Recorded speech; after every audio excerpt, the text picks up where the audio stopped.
What's up, guys? My name is Spencer, And I'm Austin. and we got some racing for you today. We're going to talk about the next gen. We're going to talk about the Clash.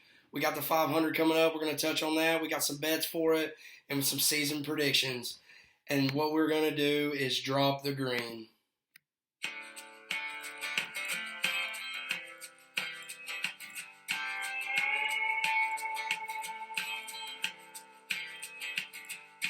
Impulse floating on the sapphire breeze, somewhere between heaven and the tall pine trees. Hard land, I'm missing you. Guitar playing through the night, it felt pretty good, yeah, I'm feeling alright. Good as one for the price of two. It's been a long time gone since the truck's been told, and I've seen my haircut is low. Come on, save my soul. We say ball, guitar, and a guitar crowd. All right, episode 1. So kind of something we'll do is make every episode a certain edition. So episode 1, we'll kind of go by the drivers. We'll go by a driver number. Spence will pick somebody. I'll pick somebody. That'll be pretty cool because Spence, you're pretty new to NASCAR. Yeah, so I'm going to A little probably bit. just pick more recent drivers. Recent guys. Drivers I know. Probably not. That won't be too far in the memory bank for Yeah. me. And then I'll probably be like a hipster about it and try to pick some Yeah, you're some going to. obscure people Yeah. or like growing up in it, so the numbers might be a little bit different than me, but we'll start with you. So episode 1, what edition is it for you? Ross Chastain edition. Okay. We got big. Okay. He's going to have a good year this year. Coming out, with new sponsor. Same Ross, though. Same Ross. Yeah. Same Mellow Man. I pretty much the biggest things that I really like about Ross, which, as if you don't know, I'm a big fan of Ross, but after looking into him a little bit more, he ran his first race when he was 12. Mm-hmm. No family history of it really at all. Yeah. I His think his dad's like a little bit of hobby racing, but nothing. yes, nothing crazy. crazy. Like these other guys. But the craziest thing that I found out, one of the cool stats, is in 2011 he ran the number 66 truck Okay. for Justin Marks when he Nice. stepped out of it. Nice. First ever time that they had live pit stops. He had never had live pit stops. He had raced, I think, late models, super late Yeah, models, yeah, something like that. They don't have live pit stops. Finished 10th in that event at Lucas Oil. That's nuts. Cause see, what's crazy about that is you hear about some of these kids that get in the truck series, and they don't even know how to drop a clutch. No. Because they just don't Yeah. know. But couple cool things that I've learned about Ross. Definitely probably has some money. Big farmer. Yeah. You're Seven not gonna- generations. You're not going to do this sport if you're dirt poor. We know that going in. But they didn't have like Joe Logano. Nothing against Joe Logano, but his dad was loaded, right? Yeah. Like we all know that, and it helped him. But Ross didn't really come from that. And just on some podcasts I heard when he first he came in, did some truck stuff, did some Xfinity stuff. He was actually in an Xfinity race a while back when Justin Marks was running too, and Daniel Suarez was in there in the same race, and just so happened there was a wreck. Justin Marks caused it and wrecked Ross and Daniel. No way. Yeah. Okay. So Okay. that's kind of crazy. But then, and I wish I should have looked this up, but Ross ran a lot of back markers, like cup races. Yes. Like, if we finish 30th, that's a hell of a day. Mm-hmm. Yeah. So, and I can't remember the team owner name, and I'll have to go back and look, but he went up to a team owner and was like, "Man, I would love to drive your car. You don't have to pay me. I'll tell you what I'll do. I'll drive your RV to the track and set it up for you if you'll let me drive your car." So Ross was getting to the track every week, driving the owner's RV, setting it up, and then putting his helmet on and getting in the car. Dang. Which, that's just like the most Ross shit. And what I hate, I feel like we're going to just dive in on Ross here, but the only thing I'd like, if I had to pick on Ross, is like, dude, tell that story. Obviously he's told that story, but like, he could be way more like, go screw yourself. You don't, Yeah. And there's a great Tony Stewart quote back when he was mad at Joey Logano years and years ago. Mm-hmm. You're going to hear me go into a lot of these old stories because I just deep dive YouTube and I grew up watching it. But Tony got into it. I believe it was with Joey. And he said, you know, Tony, great interviews. And he's like, he didn't come up working like the rest of us working guys. So he's going to have to figure out what it's like for us working guys. And it's like, man, Ross could legitimately be that guy. Ross grew up slinging watermelons in school buses. That's how they do it. Yeah. And then he just was literally driving the team owner's RV to drive his car for free. Yeah. So, yeah, I love Ross. The only thing I'm worried about is him toning it back. And because I'm Team Chaos. I want the craziest stuff to happen. I want everybody pissed off at Ross. I don't want any of them to be friends. But I mean, we're gonna have friends. I think he did show though last year that he's more than capable of toning it back. Almost toning it back too much. Yeah. Yeah, which is to me. I'm not like a Ross. Like he's not my number one driver by any means. Yeah. So I don't care. Yeah, I'm not. He can finish every race upside down on his roof. I don't that's awesome to me. But as you, I think you're kind of switching to Ross this year. So yeah, you probably want him to finish those races. I do want him to finish those races. As far as the big picture and playoffs go, you gotta finish those races. As we saw. But all right, well, episode 1, Ross Chastain edition for you. I'm going to go with Steve Park. Do you know who Steve Park is? Fill me in. All right. So that's kind of what we're doing. So Steve Park was a pretty kind of a modified legend. You know those open wheel modifieds? Yeah. Like the Whelen Modified Series. So that's they're down south now. There's a Whelen Southern Modified Tour, I think, but really that's a Northeast racing type thing. They're kind of their big Daytona 500 was always coming down south to Martinsville. When it was cold up in the north, they'd have their big race in Martinsville. They still kind of do that, but definitely no expert in that series, but really big up in the Northeast, and he was one of those guys. And this is back, mid-90s, late 90s, to where if you were big in your regional area, you were going to get looked at. It wasn't, hey, what sponsor are you bringing? You're dominating in whatever you're doing. Move down south. So he ended up moving down south. He was the first full-time driver for Dale Earnhardt Incorporated. Wow. So now DEI, Dale started. Now he never ran for DEI, as we know. He always ran for RCR, but he started his own team and had some trucks. I think he started with trucks with Ron Hornaday, and then had some Xfinity, Busch at the time cars. But the first full-time Cup car that DEI ran was the number 1 for Steve Park. And I guarantee if you saw his car, it was that yellow Pennzoil car with the red number 1. Just absolutely popped off that car. And then the A-post or the right above the window, that was all black. Joey did a throwback to it a couple years ago. But you ought to look. The black Pennzoil car like this that you're talking about. It was the yellow one. Look it up, and I'll just keep rolling out over Steve Park here. Because it's one of the most iconic paint schemes ever. So first full-time season was 99, I believe. Obviously 2000, Dale Jr. came in. They became a 2-car team. And in 2001, they brought on Michael Waltrip. 2001, that was his first race with DEI, Michael Waltrip's. Not to get off the whole Steve Park thing, we'll come full circle to that. Did you get that car pulled up? Yeah. You recognize it, don't you? Yeah. Yeah, dude, it's iconic. Joey ran at Darlington. Yeah. It's a throwback weekend. Mm-hmm. A couple years ago, I can't remember. So, so 2001, 3-car team. Steve Park's still there, kind of your keystone DEI guy, right? He started it. Obviously, Dale gets killed. 01. Yeah. There's 3 moments that I think after Dale's death, like you could make a fucking movie about. Yeah. They're just iconic. So I'll go in reverse order to get to my point. The Dale Jr. won when they came back to Daytona in July.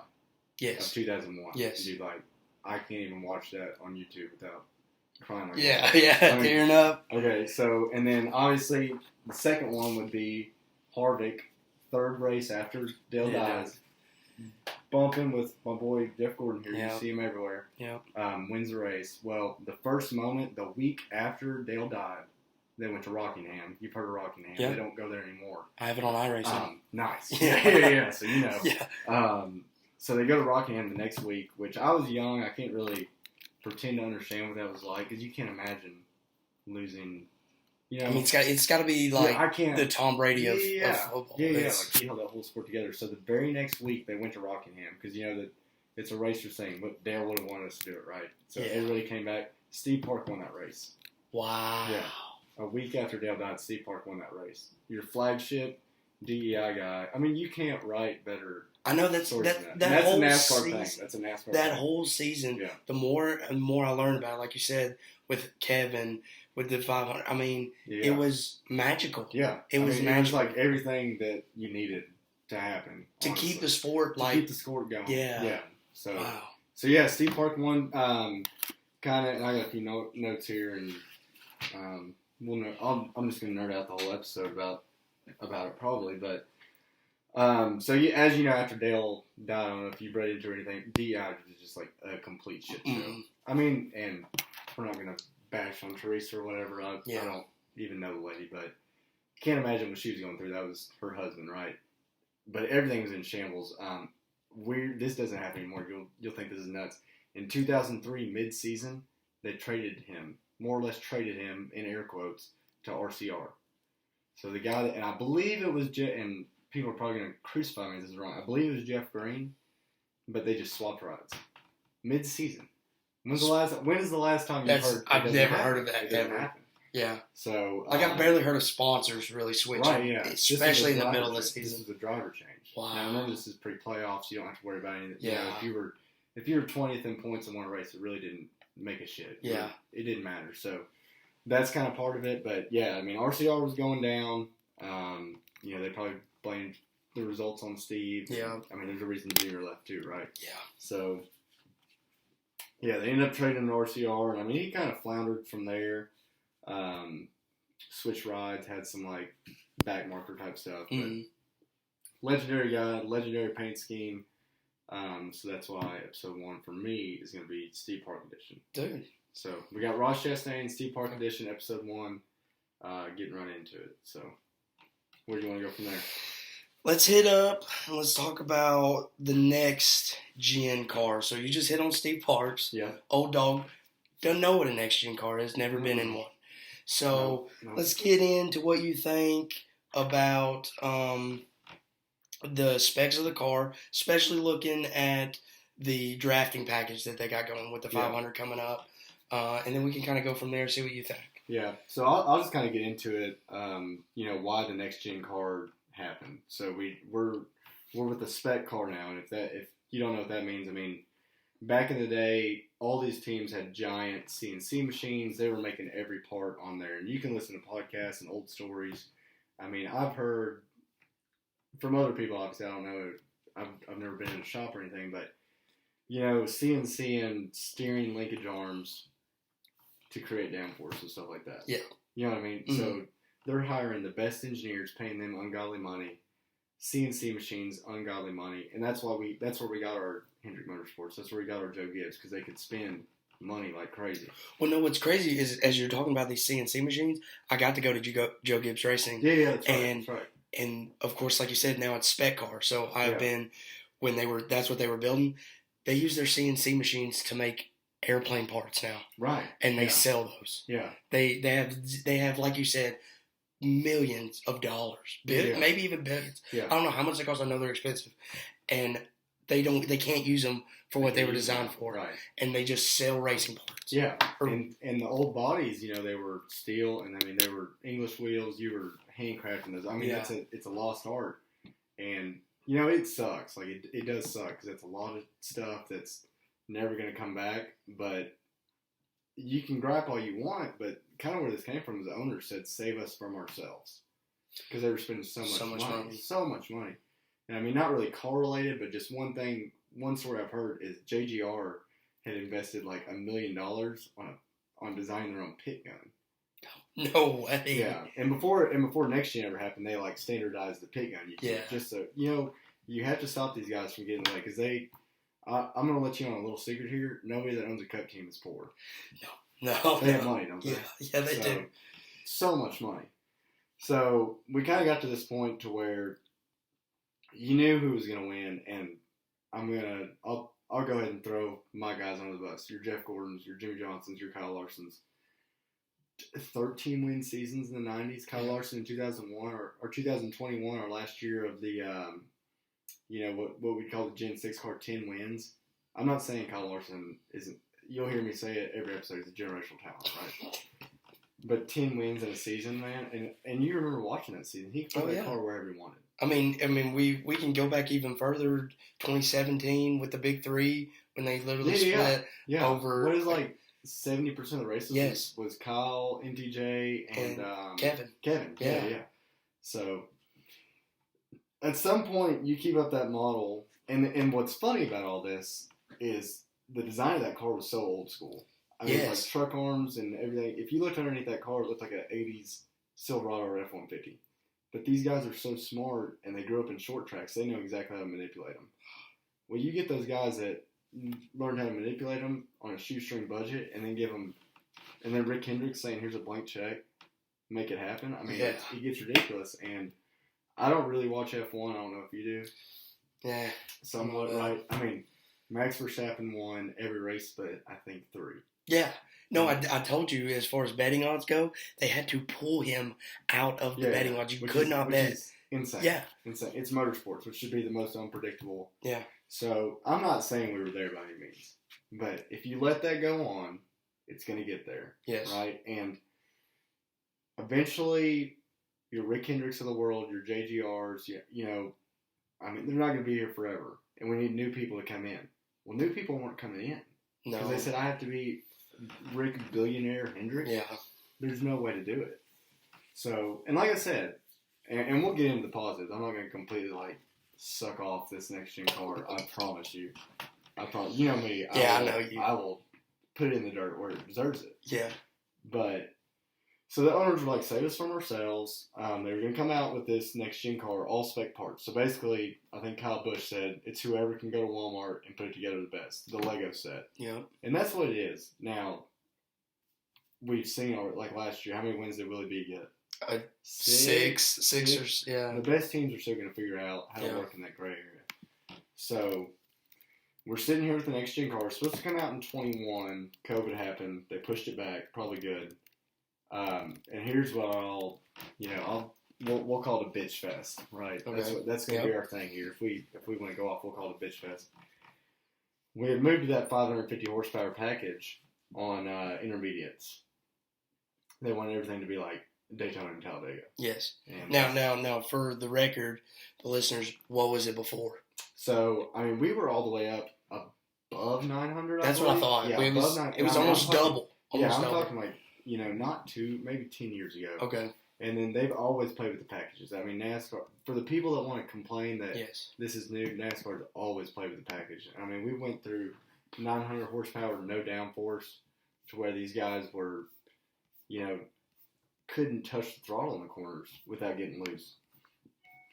And that's when we saw, there's allegations of traction control.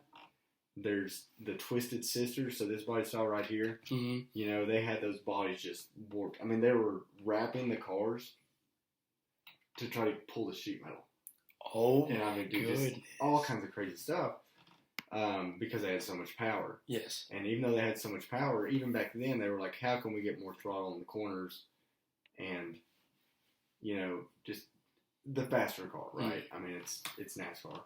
So NASCAR kind of went through some changes as they always do, and we went through playoffs, make that exciting. So kind of with that, what happened is they made the playoffs, in my opinion, because the field, there was such a disparity of who was good, right? Yeah. Jimmy Johnson, right? I know you kind of came in on the tail end of Jimmy. That's the funny thing about Spencer is he came in. Well, let's get into this on episode 1. Yeah. Spencer came in on the tail end of Jimmy Johnson, and I kind of grew. I grew up watching it. Yeah. And I remember when people were like, I'm not going to watch NASCAR anymore because Jimmy Johnson wins every fucking race. Yes. And I told Spencer that, and you were like... No, because let me tell you from my perspective. The first race I watched was with him at his house in 2017. It was the 500. It was the very first race of the year. You invited me over. We were just kind of getting to know each other a little bit. And you said, man, I never really watched NASCAR. You're like, dude, what you need to do is you need to pick a driver and just kind of get behind him and go for it. Mm-hmm. And so from there, I kind of picked Kevin Harvick when we end up watching a couple races together. And since that race, you're like, dude, Jimmy Johnson's so good. Jimmy Johnson can win this. Yeah. Jimmy Johnson can win that. He's won at this track 18 times. He's won at this place 35. He wins all the time. Do you know how many races he won from the time in 2017 to? It would have been one because he won once. I think he won once or twice in 2017. Dude, he never won again. He never won again. I don't think he won in 2017. He did. He did win in 2017? Okay, he might have won. Because he won the championship in 2016. 16. Does that not blow your mind? That does blow my mind. Yeah. But I do remember, in particular, one race about Jimmy Johnson where I had been shitting on him hard. Because Austin loved him.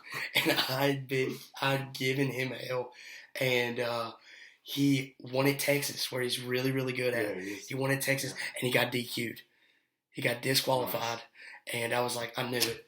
It's mockery. He can't do it. He always sucks. Was never good. Yeah. What chasing 8? Yeah, I don't even think never happened. Yeah. I don't even think I don't think he got 7. He thought it was a prank that was going on. Yes. But no, I mean he was that good, and so that's kind of where our playoff format. If you ask me, I'm not. Once again, this is speculation, conspiracy minded. I think that's where our playoff format came from because there was so much disparity or lack of. I don't know what I'm trying to say. Jimmy Johnson was so fucking good. Is what I'm trying to say. And so they're like, we need to create a way to where we still validate who's the best, but give everyone a shot. Make it exciting because he'll run away with it.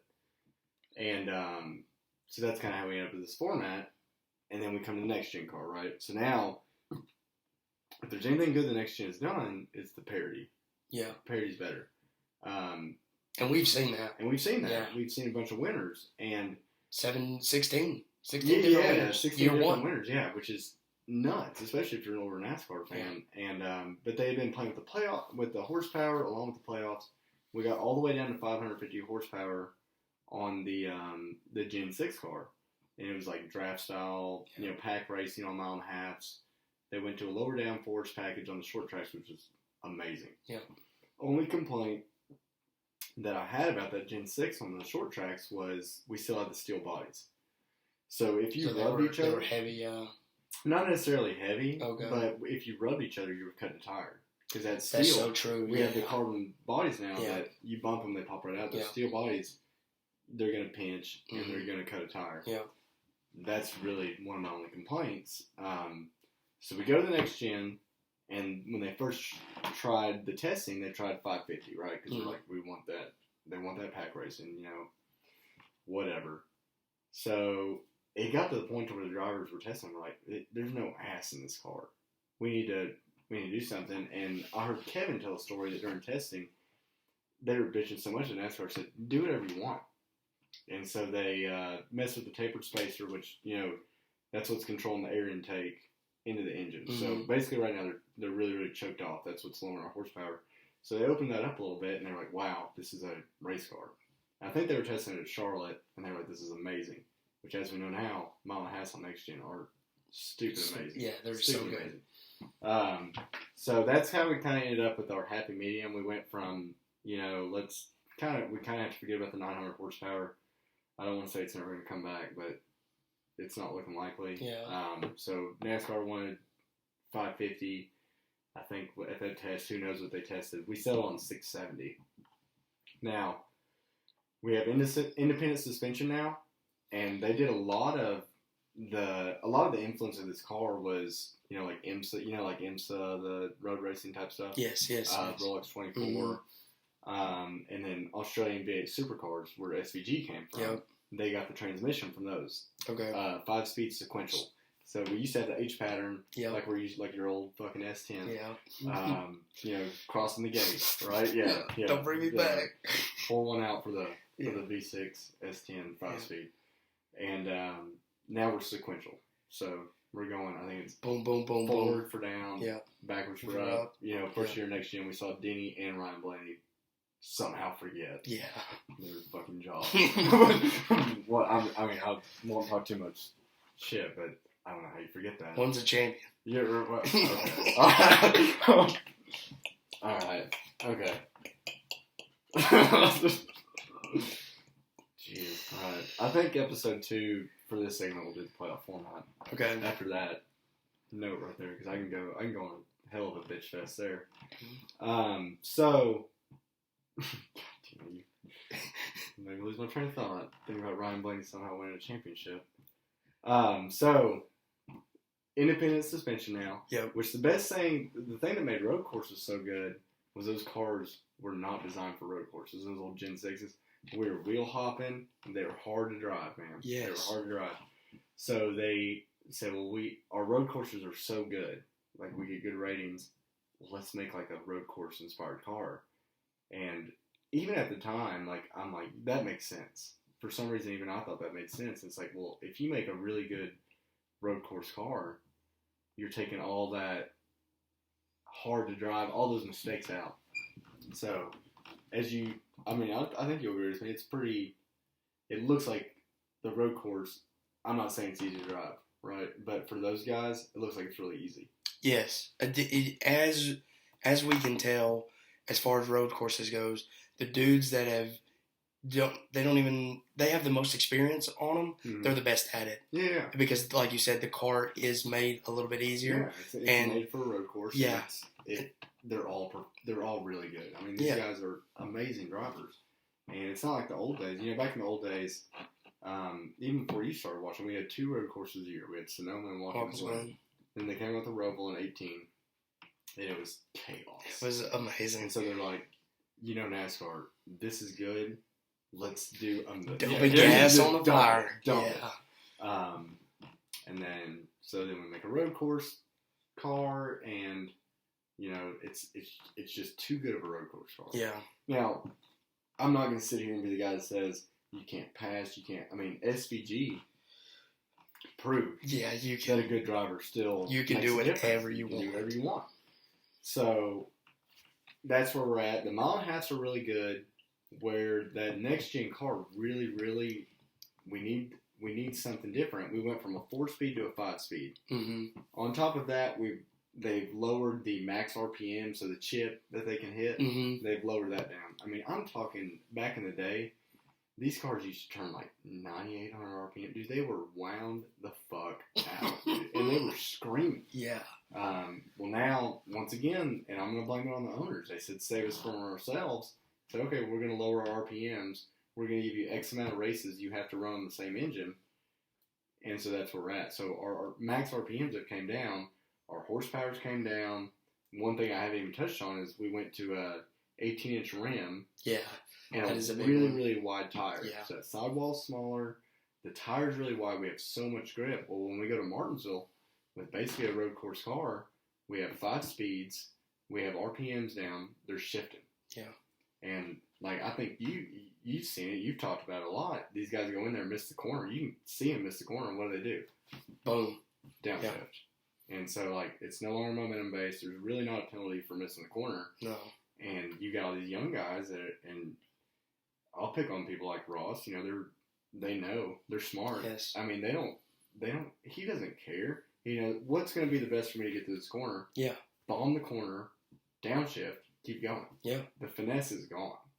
You're exactly right. Finesse is gone. And you can't be mad at the driver for that. No. Because if their they job don't. to win. Exactly. Yeah. And if they don't take advantage of that, the person behind them is going to, and they're going to pass them. Yeah. And that's exactly like on the same as road courses where we see, you need another beer? Yeah. Thank you. What are you drinking, by the way? Busch Light. Busch Light. All right. Well, I put my skirt on. I'm drinking sour beers. I put it in a Dale Jr. Bud Logic koozie for some credibility. So, yeah, you can't blame the drivers for taking advantage of it. And that's just where we're at. So, I think they've messed with they got that big diffuser on the back, trying to mess with dirty air. I'll give you my opinion on dirty air. These guys are so good that it doesn't matter what car you put them in, they're going to gripe about dirty air. Yes. And what do people say the best series is? If you're going to go to Trucks, Xfinity, and Cup, what does everyone say the best product is? Probably Xfinity. Xfinity, yeah. Right. But I promise you, that product is so good because you got a lot of pay-to-play guys that were probably not really that good in local levels, and then you got people that are actually good. And so that gap, there's comers and goers, and they're still building those cars the way they were the Cup cars. So the good teams are going to be good. And so if you put Cup drivers in those Xfinity cars, I think they drive about dirty air. Yes. Because they're all so good. Mm-hmm. And I'll give you a perfect example of that. So Darlington last year, I think you'll probably agree with me too, the best cars in Xfinity are the Gibbs cars. 110%. Like by a mile. Yes. Right? Yeah. You get, no offense to Brandon Jones, but Brandon Jones has 4 wins in a Gibbs car. Yeah. Your Brandon Jones didn't make the playoffs last year in the JRM car. Yeah. So what does that tell you about how good the freaking Gibbs cars are? So you had really good. You had John Hunter Nemechek in a Gibbs car, and you had Kyle Larson in a Colleague Xfinity car at Darlington. And dude, it was an amazing race, dude. And off of turn 4, they bumped doors. John Hunter Nemechek wrecked, and everyone's like, "God, the Xfinity car is so good." And I'm like, you put Denny Hamlin in that Gibbs car, even Kyle Larson ain't sniffing it. Yeah. You know what I mean? You got an inexperienced driver in a really good car. You've got and I'll say it every episode, a generational talent in that lesser Colleague car. It's a good car, but it's not a Gibbs car. No. So that's where we're meeting that gap there. So that's why I caution people to say, like, just make it the Xfinity car. I mean, you have to think of that skill level. Yes. And again, my biggest, I would say, beef myself with this car, from what I've noticed, is the tire wear. We've got, and you touched on it a little bit with the wider tire, the bigger rim. Goodyear's got to make a damn tire that can go to short tracks, but it's different than super speedways. Yeah. It's got to happen. And that's my bitch fest about it. No, yeah, but I'll tell you where Goodyear's in and I'll stick up for them a little bit. I'll tell you where they're in a tough spot is now in this market. What's the best thing for racing, like you just said? Tire wear. Tire wear, Controlling your tire? Yes. Well, when you run 10, 20 laps at Darlington, and then your pit reporters on TV are like, look at the cords on this tire. Yeah. I mean, in Goodyear's mind, we're race fans, right? We understand that makes good racing. Mm-hmm. Well, they're worried about the person sitting home that's like, is that what Goodyear tires do? Oh. You know what I mean? Yeah, I'm serious. I mean, that's where Goodyear's coming from. And they've been crucified. I mean, you can go look at videos of Tony Stewart, Kyle Busch being like, Goodyear can't make a tire to save a lot. Yeah. And it's like, they've stepped up their game. Yeah. I mean, they have the most indestructible tire in the market. So but I think that's more, you got to educate the fan better. Exactly. You got to educate the fan fan better. It's not on, Goodyear should not take it upon themselves to make a tire to where it kills the racing. Yeah. Because where was it that they could have ran the whole race on one set of tires? Yeah, well, like back in the 550 horsepower era of Gen 6 and some of these next gen, it's a lot of tracks. Yeah. It's a lot of tracks. And I mean, I think it was Martinsville where they were more worried about fuel than tires. That Martinsville should never be. Never, dude. Yeah. Never. No. So I don't understand that. And like I said, I get where the sport, it ain't the early 2000s anymore, right? Yeah. So everyone's like tightening up. You know, if we're going to be in this sport, it's got to be worth it. And I guess Goodyear thinks they're going to sell they're Goodyear Wranglers for your F-150 because the tires last for 100 laps in Martinsville. Yeah. So, last question on this, then we'll kind of move on. As a fan that's been around that long, do you look at Goodyear differently? Like when you go to the discount tire, Firestone, do you specifically want Goodyears? Yeah, I mean, and that's strictly anecdotal, right? Yeah. But anytime I see Goodyear, boom, I think NASCAR. Yeah. I don't think about them cording tires at Martinsville. No. But, now granted, we're race fans. We know that Martinsville is like a cheeseburger. Yeah. So, I don't know. Yeah, we'd have to ask somebody that has no idea. Okay. But, like, when I think Goodyear, I'm like, NASCAR. They wouldn't be the official tire of NASCAR if they weren't a good tire company. Yes. And so, like, have I put Goodyears on some of my vehicles just because, like, that's kind of cool? For sure. Yeah. And I think that's, like, they need it. Whoever's in charge of that, that's the mind frame they need to have. Okay. In my opinion. So, just to kind of sum it up, I mean, I think they're continuing to work on the next gen car. I want 900 horsepower like the rest of everybody else. Yeah. But mile and a halves are great. Mile and a halves used to suck. Yeah, they did. They sucked. I remember. I mean, they literally, like you said, kind of when Austin was filling me in, is like they really didn't have any mile and a halves on the schedule, and then they just it then exploded Yeah. them, and it became literally over 75% of the schedule instantly. Yeah. And then the Gen 6 car almost made it entirely worse, where the race was exactly the same. Yeah. And thank the Lord, the next gen kind of saved them. Yeah. I mean, and we saw a bunch of them, and it makes you want. It's like we stopped going to Chicagoland because it sucked. We stopped going to Kentucky because it sucked. And it's like, do you bring them back? Do you? You could. I don't know. But Kentucky's a great track. Yeah, been there several times. Yeah, well, it's selfishly us sitting here in East Tennessee. I mean, yeah, it's right there. Prime real estate. Dude. Yeah. We can go to so many tracks, Yeah. but they took one away from us. So, kind of, I'll sum it up here. I've been on a bitch fest and a half, but I'll sum it up here. You know, I think it's a good car. I am okay with the spec part of it. Yep. Because I don't want to turn into F1, and regardless of whether you think it's ruined the race or not, that's where we were headed. Yeah. I promise you it's where. And now maybe it was going to take 10, 15 years, but I promise you I was still going to be watching 10, 15 years. Yeah. So I didn't want that. If we can somehow increase horsepower, and we won't get into, I mean, we can get into that another time because, you know, there's some other stuff I've read about that, but they're making improvements. NASCAR is more than aware that we have problems at short tracks. They're not addressing it as fast as I want or anybody else, but I think we're on the right track. I think it's a good model for the longevity of the sport, and it's okay. I think it's okay. What do you think? Thoughts? Yeah. I mean, I'm probably a little bit more in favor of it because I got stuck on that Gen 6 car. Yeah. And this racing product, like besides my tire issue, has been amazing. It has. So I would give it a 7.5 out of 10. Honestly, as far as racing product goes, it's really good. It's still, you know, up in the air on who can happen. It's brought in these other small teams that never had a chance. And when you have 16 different winners in 1 year, it's good for the sport. And Justin Marks and Michael Jordan wouldn't have came in on the old model. No, they wouldn't. You have to remember that. So it's done good. Okay. Man, that took a while. So that was good. That was good. The next thing I kind of want to get into is the Clash. Yeah. So, correct me if I'm wrong. The Clash is not. It's been around for a long time, but they've changed how it's done all the time. Yeah, but it used to be at Daytona. Yeah. Pole winners only. I mean, I think back in the day it was only like 20 laps. 20? Yeah, 20. I did not know that. And it was pole winners only. I mean, if you had 10 pole winners, 12 pole winners, they just put them on the track. And that's so hold on a minute. Pole winners, like pole winners from last year? From last year. Okay. Yeah, and that's what you'll hear, like, the Dale Juniors and the older guys will be like, when you won a pole, you're like, I'm going to the Clash. And growing up, you know, the Clash was always at Daytona, and it was pole winners. Well, like, early 2000s, it started changing. Yeah.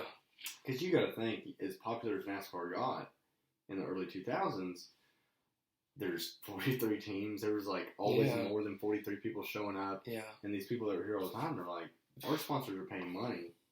This used to be the only way to advertise. Yeah. Dude, these were billboards. Yeah. And they're like, let's change we need our car there. So it was like, okay, well, like if you want to race or if you were in the chase at the time, you get in. Like, it was just more and more people. And then, you know, you've watched a few clashes at Daytona probably. Oh, yeah. Like, I mean, Jimmy's won a ton of them. Yeah. One of the last ones was a rain out. And right at the end, it was like Jimmy's last quote-unquote win. Yeah. He wrecked Paul Menard. Yeah, dude. He was just, dude, he's hungry. Needed one. He needed one. Even if it wasn't points racing, he needed it bad. And he wrecked him, and then the caution took so long, it started raining. It always rains in Daytona. We'll get to that later. Yeah. But, Jeff Gluck, have you seen him on Twitter? Oh, yeah. He does Is This a Good Race poll? Dude, that Clash was like 20% good race. Yeah. Then they had that Clash. You remember the one with the Eric Jones one? There was 6 cars left at the end. Yeah. Jimmy Hamlin was a lap down. Yeah. And Eric Jones' car looked like he hit a brick wall. Yes. And won. It's like, dude, and that was like a 20%. I mean, people hated it. Yeah. So then they moved to, and you can kind of explain what the Clash is now. This was our 3rd year in a row at the LA Coliseum. Yeah. So kind of like what they're trying to do there. Yeah, Yeah, my bad. No, you're good. Sorry, No, so I'm trying not to talk no, about you're good. So if you don't know, the LA Coliseum, from what I've understand, is NASCAR has built a track that is not even a half a mile. It's like a quarter It's mile. basically, if you've looked at like the videos of Bowman Gray Stadium over in Winston-Salem, it's basically a replica of that. Yeah, and they go to LA Coliseum, which everyone knows that's where they play the Rose Bowl every year. USC plays football there. Mm-hmm. It's a football stadium, and the coolest thing about it is they have put a racetrack in the damn stadium. Yeah, and it's unbelievable. I know the first year Pitbull performed, I believe, right? Was that the second one? Maybe I think that may have been the second I one. can't remember. I They can't always try to do like some halftime, little gimmicky, but it's a gimmick race. But I do remember like actually watching it, and especially for me as being a fan in only 2017, as you watch races on TV, you notice places were not packed out. Right. They were not packed out. Ghost town. They really were, and it was like, dang, what has this sport become? Especially when you watch videos from the early 2000s. Yeah. I mean, especially like back in the day, they had like the flash bulb cameras. Oh yes, we'll never have that again. No. That's a different story. So this really, I think, was definitely they wanted fans to show up for it. So they picked LA. They say LA is one of the biggest markets, which is again, that could be a big push for me. I don't agree with that marketing at all. But okay, so they agree that that's where they want to put it, and I think a lot of fans, especially the big ones, really speculated that hey, they can move this. They can move this around to different locations. Yeah. And from what we saw, the racing product was pretty decent for what it is. For what it is. Points race, dude. It's not a points race. People have to remember that. It's not an all-star race. There's nothing on the line. It's supposed to get us excited for the NASCAR season. Right? Yes, and it definitely does without showing us really anything. No, because there's not another track like it. There's not another track like it. And back in the day, so I said it was a replica of Bowman Gray Stadium, which now, if you go look up YouTube clips of Bowman Gray Stadium, dude, it's called the Madhouse. Really? They let them fight. I'm telling you, this place, and we'll go there sometime. It's not too far from here. I got a buddy that lives there, and he said we can go. But they'll it's nothing is frowned upon. They don't stop you. There's cops there. Like, people get arrested if they like really get into it. But you can look up a clip from last year in the late models. There's huge rivalries. To the point to where it gets a little extreme. Like, people are going to... So I just looked up a picture of this place. Yeah. It looks like a damn madhouse. Yeah, it is. It is the Clash. And the fans are rowdy, but, like, there was a clip last year, and this is one of many, where last lap, like, championship race, yada, yada, yada, the guy restarts, second place, wrecked first place. First place turned around backwards and tried to wreck him. And the guy went to the infield, and the other guy just hit him. Whoa. That's just Bowman Gray, dude. But anyway, I say all that to say, before that shit, Richard Petty, David Pearson, your legends, like, that was an old NASCAR track. One of the few paved tracks we had. I mean, like, so all these people that are like, we're not, NASCAR ain't what it used to be. It's like, dude, we literally picked up Bowman Gray. Yeah. And we moved, not that your ass was going to go to Bowman Gray anyway. No. We picked up Bowman Gray and we took it somewhere else, and you're going to watch it on TV, and for what it is, I don't want it to be a points race. No, please, never. Please don't take this as me saying it should be a points race, because it shouldn't, because it's absolute chaos. But when we had the class, we just talked about some of the clashes of Daytona, and what do we remember? The wrecks. The wrecks. Yes. And the complete shit show. Yes. I made a few notes here. Let me look at them. Super organized. I have no idea where it's at. But just off the top of my head, I mean, you had, at the halftime, I don't know if you saw this, Ricky Stenhouse got out of his car. They parked the cars for halftime. Now, they had to move it because of the weather. Yeah. We're not going to get into that because everybody else has. They did the right thing. Yeah. So, halftime, they parked the cars and they're like, drivers have to stay in your cars. Ricky Stenhouse got out of it, went straight up to John Hunter Nemechek's car, reached in, took the window net down himself, and was just like, God knows what he said. I can't wait to hear the radio for that one. That's what I'm saying. Yeah. Like, I can't wait for me to get to Daytona and be like, Ricky. Yeah. What did you say? What did you say? But it's like, it's not even a points race, dude. And it pissed him off that bad. And then you had the clip. I know you saw Ty Gibbs and John. Yeah. And we'll get into that later because we're going to talk about some rivalries. But Like, dude, we didn't have any of that. And Yeah. I can't tell you how excited I am to start the season. Oh, yes. I mean, So- it's done its job. For the past 3 years, it has done its job very well. And the last thing I'll really say about it is my only beef with it, and this is because we're on the East Coast. Right. I can't go to LA. Right. You know, realistically. No, I get that. And dude, to see that in a stadium around us or in a stadium up more north, like, I think that's the only thing as a fan that would be way cooler is when that, like, make NASCAR travel to your hometown. Yeah. You know, that would be, it would invite a different fan base than what they would, and you still get your TV viewership on the same track. Yeah. It's not like the track qualities are changing. You don't have to create a whole new packet. You're running the Clash. Yeah. So that is the cool thing that I think they've done with it. That's just made it awesome. Yeah, I agree. And the only thing, I was kind of hearing someone say this the other day. I guess the Coliseum, they built it for the Olympics back in the day. Mm-hmm. But so I guess it's a little bit bigger than a regular stadium. So I don't know if you can take it to another NFL stadium. But, you know, my first thought was like, dude, take it to Jerry's World. Yeah. I mean, that would sell out. And, like, the easy answer is, like, you know, we live here in Knoxville. You could sell out Neyland Stadium in a breeze. In a day. Yeah. Now, they're not going to do that because of the weather. And you're never going to rip up the sod at Neyland. No. But, you know, I think they're on to something. I don't want to see it go back to Daytona. Because here's the other thing. Okay, let's do the Clash at Daytona. Okay, great. Well, then we're going to do 2 duels. And I'm counting that as 2 races. Yes. It's 2 races. Yes. It's the inside pole and outside pole. It's 2 races. We're now at 3 races at Daytona.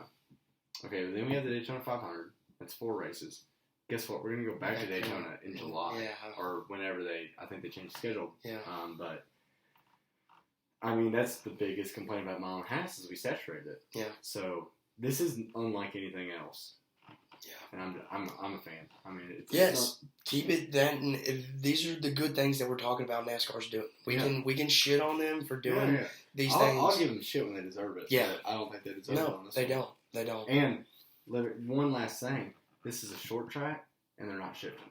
Yes, there's no other track that's a short track that's like that. Like that. It sucks that we're in that box, but here's a short track that we're not shifting on. Yeah. So and like you said, he's got into the rivals a little bit. And we'll get into some of those again, but there's nothing on the line for these guys, and they still want to win. Yeah. Like they want to win. They want to win. And I mean, we as race fans, I think you assume that too much. Sometimes, but then when they finally show it, my gosh, it brings you back. Like you're in your living room and you're cheering on Joey Logano to punch Ty Gibbs in the face, or you're on the other side and it's awesome. You know, or you're just Team Chaos. And you're like, I don't care what, I want to piss off. Exactly. But the last thing I want to say, and I'll let you have a closing remark too. Like all the people that are like, it's so expensive to go out there, or. You know, and I know, like, Denny Hamlin was talking about the purse and all that, and, like, he has a point, but, dude, I don't give a shit. Yeah. The day I feel bad about Rick Hendrick stroking a check, like, I don't care. Yeah. I don't feel bad for any of those dudes. I don't feel bad for any of those guys. No. If it's too expensive for you, don't own a team. Yeah, there you go. Don't go to it. Don't go to it. Yeah. Sit out. There's plenty See of how people, many fans you lose that way. Yeah, there's plenty of people like us that don't own a NASCAR team because it's too expensive. If you want to be in our group, then you can see we got a seat at the Sanders household. Right, we'll pull up a seat right here, and you can you just can join us. So that's kind of what I think. No, that's good. I guess again, last thing I'll say, don't want to keep repeating myself, but the future of the Clash is bright. I really do. So too. Keep it the way it is. Yeah. If you want to make tweaks there and there, but if they're on the right track with something finally, it feels good. Keep it going. I love to see it. Get you fired up. Awesome. And hey, NASCAR owns that fence. They own that catch fence. Like, all they own that. I mean, obviously, they don't own the concrete because they're redoing that every year. But, like, NASCAR's made an investment in all those assets. So, like, surely to God, they don't just throw that out the window. Take it to, you got to go somewhere warm, but take it to Miami, take it to Dallas. You know, there's places you can take it. There's a lot of places you can take it. All right. Here's the bread and butter right here. Here's what we got. The 500. Mm-hmm. What do you think? New rides, drivers. I made a little list here, and I might have even forgot some, dude, but it's I thought I knew it off the top of my head, but I looked it up. I'm just going to name them all. And we don't have to go through all of them because I'm telling you it's a lot. We got John Hunter Nemechek in the 42 at Legacy. Okay. Who just switched to Toyota. Mm-hmm. New bodies, too. Yep. So pretty sweet. Noah Gregson went to the 10. That's right. Eric Yep. O'Malley's ride. Yep. Josh Berry's in your boy's car. Yep. In the 4. Mm-hmm. Justin Haley left college and went to Rick Ware Racing. Oh my God! So he's in what? The 51. The 51. Now they're really hyping up this alliance with RFK. They seem to be serious. I don't know. All we know, of course, Justin Haley's not going to be like, yeah, dude, I took a really shitty ride. Yeah. So we'll see how they go. But he definitely did. He definitely did. Yeah. Okay. As far as we know, that is a complete shitbox. Yeah. Daniel Hemrick in the 31 for college. I'm not a Daniel Hemrick fan, I'll just be honest. That's fine. Carson Hocevar in a Spire car. That one is the most interesting to me because we can do a whole episode on Carson Hocevar and the entire fucking truck series right now because it is absurd. That might be episode 2. That might be. It really might, especially no telling what we're gonna get at Daytona. Yeah, dude, I guarantee that race will be longer than the Cup race. Oh my God, it might not get over. Yeah. It might bleed into something. Yeah, as bad as they've been. Yeah, and I think he's a great driver, but he's Ross times 10 right now. He's right. He needs some older guys to come in there and be like, dude, you can't do this, and we'll get into riders on that too, because that'll be great. And then you got Zane Smith at Spire, who's basically on lease from Trackhouse. Yeah. And so, Spire's got 3 cars now, and then that 71 car is going to have, an alliance with Trackhouse, but they still use Hendrick engines, and he's, like I said, he's basically on lease. He's under contract with Trackhouse, so yeah, kind of weird there. I don't have huge. He's super cool dude, really good driver. I like him a lot. Yeah. Brittany, my girlfriend, she calls him Mr. Abercrombie. So if you know what he looks like he's a fuck him, he's a good looking dude. Okay. Yeah. But he's good. I don't have super high expectations for him. I think if he can just have a really quiet year, that'd be kind of like Justin Haley did in college. He was super quiet. Mm-hmm. Not in the when you're in that situation, if you're in the headlines, you're doing something wrong. Yeah. So yeah. But yeah, so that's kind of our new guys we got to look at here. It's Daytona. So we're going to have the most cars come out. They kind of have a weird qualifying system. I don't know if you know exactly how that works, but it's confusing. They changed it from last year. No. Oh, they still didn't? Yeah, so it's still the 2-session. Yeah. So what you'll do is they'll go through qualifying, and they do a whole day of qualifying, and then they do top 10 go to round 2, and then they qualify, and then the only people with their starting positions locked in are number 1 and number 2. So then from there, they have 2 duels. Those will be on Thursday. The first duel set the inside row. Second duel set the outside row. Now, even though that guy that finished number 1 and number 2 in qualifying, even though they're already locked in, they still race in the duels. Which is crazy. Yeah. So why would they make them race? I don't know. Okay. They have money. I mean, we didn't really, when we were talking about the Clash, we didn't talk about the duels really. Yeah. To me, I don't like the duels. I never have, personally. That's a bad opinion, but go ahead. Okay, that's fine. I'm just telling you because as far as I'm concerned, in super speedway drafting racing, you can go from the back to the front like that. It's more of a teaser. It's more of what people want in my opinion, it's more of what people say the Clash was, but we have the duels. Okay. So, I kind of like it, but there's a lot of people that are every year, I promise you, you get on Twitter after the duels, they're have duels outlived their purpose? Yeah. Fuck them, dude. The duels are legendary. Yeah, and I'm just sucking that off. That's right. Yeah. NASCAR. Yeah. So, there's 42 entries. Okay. And, if you're a chartered team, we'll get into that another time, but if you're a chartered team, you're automatic lock. Doesn't matter. You can break lap 1 of the duels and you're fine. So we have go or go homes, which is an old term back in the day. There was go or go homes every week. So this year it's Jimmy Johnson, your boy Jimmy Jam, Anthony Alfredo, BJ McLeod, who sold his charter. Yes. He's still running for his team, but he's not locked in. But he's still racing the 78 for Live Fast. And then you have Kaz Gralla. Not exactly sure who he's racing for. Front Row Motorsports. Is that Front Row? Yeah. Okay. I'm looking at it. Nice. You got David Reagan, who's in a third RFK car.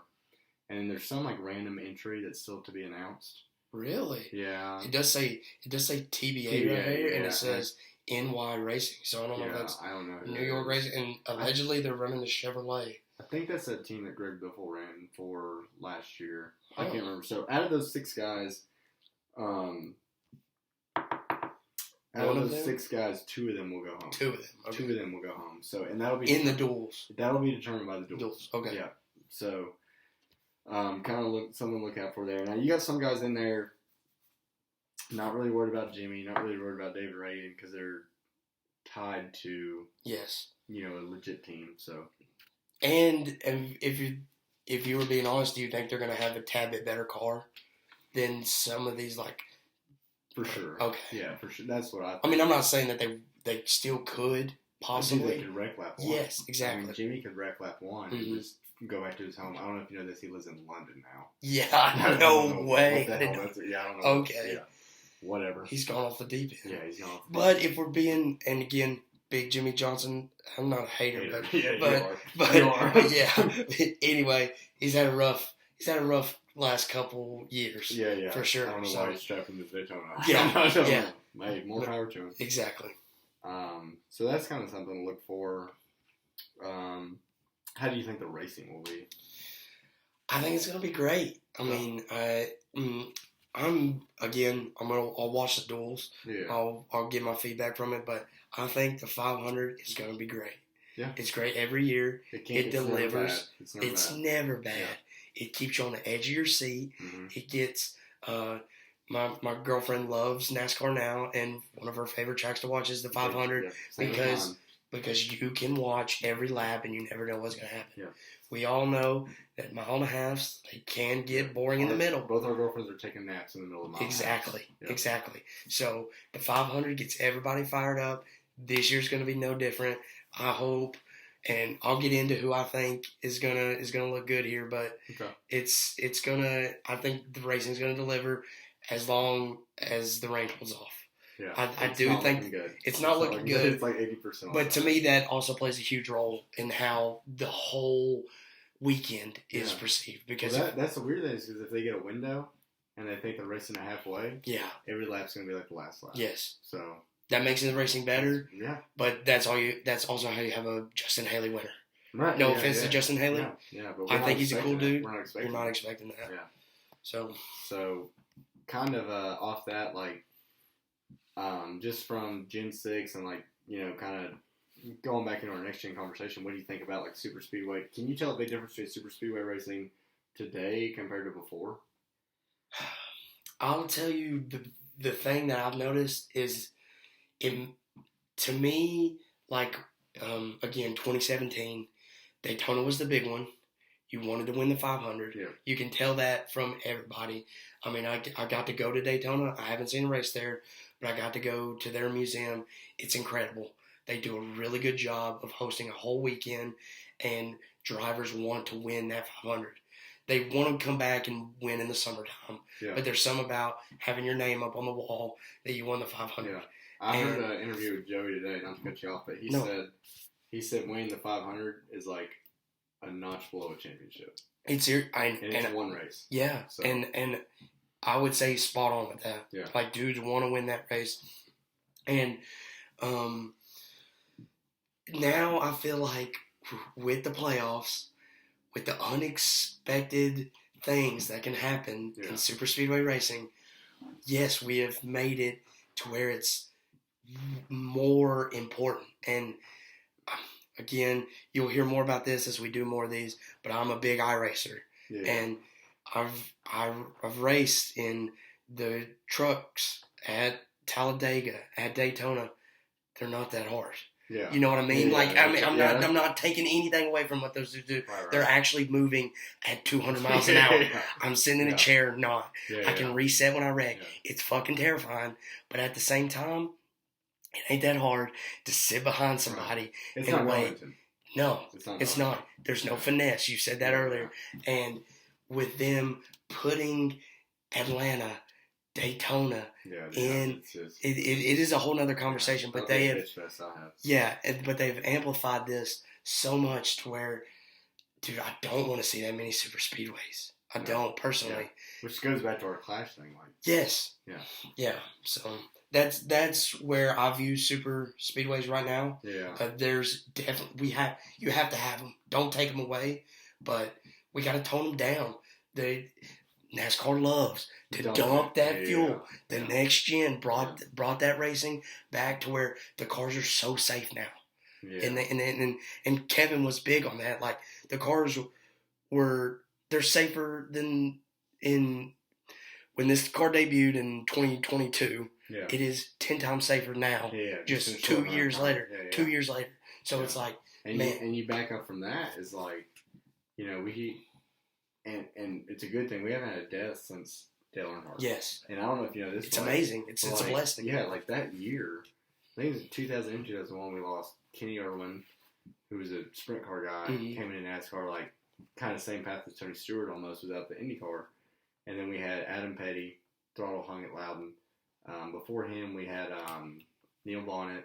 Wow, yeah. There's a lot of deaths, and then we had Dale Earnhardt. And kind of that's what, unfortunately, that's what it took. It does. Was Dale Earnhardt. Yeah. And they're like, we can't have this happen. And it's like, well, right, wrong, or indifferent, that's what it took. Yeah. So now we've got all these young guys and guys that came up that, like, they weren't in those death traps. You know, there's stories of people in qualifying that were like, we were terrified to qualify. Yeah. Because they trimmed those things out, they taped them off, and, like, you'd be going wide open in mile and a halves. You wouldn't run the car that way in the race, but you'd take those suckers off and puff your asshole. And pray to the Lord. Yeah, that's where Rocket Man Ryan Newman came from. Yep. So, you know, these guys, I think there is a little bit of that to where they're like, it's safe. You know, if I go, we saw Ryan Blaney last year at Daytona. I think it was a cutoff race. Like, dude, it looked just like Dale Earnhardt. Yeah. I mean, go straight up into the wall. Straight up in the wall, forward. And I mean, he was fine. He was fine. Now, did he hurt? Yeah, for sure, dude. It's always going to hurt. Yes. But, I mean, there's no reason to not make an aggressive block the next time you go there, or whatever. You know, he didn't block that time, but the thing I'll say on the Super Speedway racing today, before we go into your betting here, a lot of people will say, especially if you listen to some other podcasts, the racing at Daytona used to be, you know, there'd be people that were like 3-4 laps ahead, because back then it was like, can you make a car that lasts 500 miles? We're past that point. Yeah. We're past that point. And then it was like, they kind of figured out they could draft. The air mattered. You know, Dale Earnhardt was a big part of that. He could see the air, that's what they said. Then we had the tandem drafting. Now we've got this pack. And with the stages, one of the things that I don't like about the stages is when they first came out, it was cool, it was exciting, but just like the same reason we went to this next gen car, these guys are too smart. Mm-hmm. They can sit there and say, hey, I need you to run like 75% throttle, get us to the stage, and they're strategizing all that. So one thing that, like, and I don't think it's a big deal that the casual fan doesn't know this, but if you see a third line form at Daytona or Talladega or Atlanta now, it's because the other two lines are saving gas. Yes. And that third line's trying to be competitive, and they get up there and they're like, we can make a third line, but they can only make a third line if those other two are half throttle. Yeah. Your leader's screwed because he's probably going wide open. Everyone else is pulling off that throttle, letting that draft carry him. Yeah. That's why no one wants to lead. And just to make another point on that, again, not to say that I've done it, but in iRacing, that's how realistic it is. I mean, if you are in the draft and you are, I mean, I'm talking when we do these races, I'll be running 15th, anywhere from 10 back, and you are in one of those two lines. If you are running more than half throttle, you are running into the person in front of you. It is. Dude, that's nuts. You're at quarter throttle. Yeah. You do not have to give it any gas. And I think that's a legitimate thing to say because you got to think like Willie B. Yeah. Started that. I mean, it's a legitimate. It's not a video game simulator. Like, no, it is. That's a real thing that translates. So like I And think that's a good and perspective. that's the only reason I really enjoy it is because I enjoy racing. I don't have the money to go buy a car right. and get to race, but I do get to race like that, and I do get to see what the dudes go through. Yeah. Because an average fan, unless you dive deep into it, you don't know. You don't know. It all looks like they're doing the same thing. It does take skill to do it, not as much, but it does. And I think that gives it some legitimacy because I think I'm one of those people I'll make that blanket statement like, dude, they're running wide open, like anybody can, and like, but from hearing you, it's there's something to it, right? Yes. Once again, not Darlington, not Bristol, no, but like, there's a reason the same people. There's a reason that Denny Hamlin has 3 Daytona 500 wins. Yes, right? You got to know when to jump out. You got to know and we can talk about Denny Hamlin being the eyes of knowing just when to get the fuck out the way. He will drop. He will be running third, and if he sees the 2 people in front of him being dickheads, see ya. Yeah. He's gone. Because he knows he can get back up. Yeah, he's that good. He can go right there. So it's going to be great racing. Yeah. One last thing I will say, just since we talked about Denny Hamlin, you've now got, especially in this race, you got the 42 of John Hunter Nemechek, you got the 43 of Eric Jones for this race and a couple others the rest of the year, but mostly this race, you got Jimmy Johnson, Toyotas. Mm-hmm. So that's always been the crutch of Toyotas, especially since we went to this whole manufacturers have to work together. You saw, I don't know if y'all watched NASCAR Full Speed, but Please do. But I don't know if you watched he wasn't a VP of Ford. He's like Ford Racing, whatever. They showed him in a meeting. He was like, "We're gonna have a good race, yada yada. First and foremost, you are a Ford driver." Ford driver. They really push that on them. And that's always been Toyota's thing. Is like, at one time it was like, Joe Gibbs, maybe some shitty other teams. Michael Waltrip Racing went away. Well, then they had 2311, so they had the 45, 6 cars, 23. They brought Travis Pastrana in. He did a really good job of showing why that matters. Yep. Okay, so now we've got the 4 Joe Gibbs cars, we've got the 2 2311 cars, and we've got 3 Toyota Legacy cars. So now I think they're on the same level as, especially after, we'll get some wreck before Stage 3. Yeah. It'll take a few Chevys or a few Fords out. Hopefully not Toyotas. Let's say it doesn't take any Toyotas out. They're on a level playing field. Yes. Instantly. Yeah. So pitting with your manufacturer becomes completely different. Completely different. Yeah. And, before, I think the Toyotas and the Chevys, I don't know if they necessarily, did it on purpose. The Toyotas and Chevys would team up together and pit together. Yeah. Because the Fords were, so good at working together. Mm-hmm. But now I think Toyota can do their own thing. They can. So I think that kind of puts it back in Denny's hands to where he's the legacy, no pun intended, because legacy Toyota, but, he's a legacy Toyota guy. Let's get Denny a Daytona 500 win. Yeah. And so I don't know if that's how it happened, but I think all that to be said, they're not at the disadvantage they were. So I'm excited for it. Trying not to be too much of a dick about it's easy or it's a wreck fest. I mean, I'm still gonna watch it. Yeah. So, but we'll kind of go in from there. We'll do this little drop the dream bets. This is kind of Spence's segment, the degenerate gambler. I've got a few that I want to throw out, but I want to see what you say first. Okay. So, again, the 500 is going to be wild. Mm-hmm. We don't know what we're going to get into. You're not going to bet money line winners, I would think. I'm going to throw some out there. I'm going to throw some out there, but I'm going to tell you how many units I'm putting on these. Okay. And if Austin wants to get in on this, we're going to try to keep track of these. We'll tell you how much we're up, how much we're down. Cancel your 401k. Yes, exactly. So the big 3 that I have circled here, and in this segment too, I'm going to start off with a fucking bitch fest instantly. Okay. Is fuck every sports book on the face of the planet when it comes to NASCAR gambling. Yeah. It is sorry as shit, dude. Yeah. I understand that the NFL, the NBA, all the hockey, they have maybe bigger fan bases, but I can tell you what, that if you as a sports book will invest a little bit of time and a little bit of money into getting some of these picks and odds off the ground, it will come back tenfold instantly. Yeah. And so that's my biggest thing is on DraftKings right now, and on FanDuel it's ridiculous. I'm FanDuel, if you want to sponsor us, let me know. I gave you a lot of money, but they just let you pick winners right now. Yeah, just straight winners.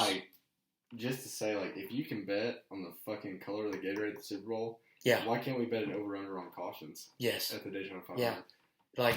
That's a pretty legit bet. It is. It is. So, and even something like that, even if you want to go like in golf, I just think they should just match what the PGA does. yeah. PGA does And that's winners. what the NASCAR execs will say. We're more similar to the PGA than anything. I know. Yeah.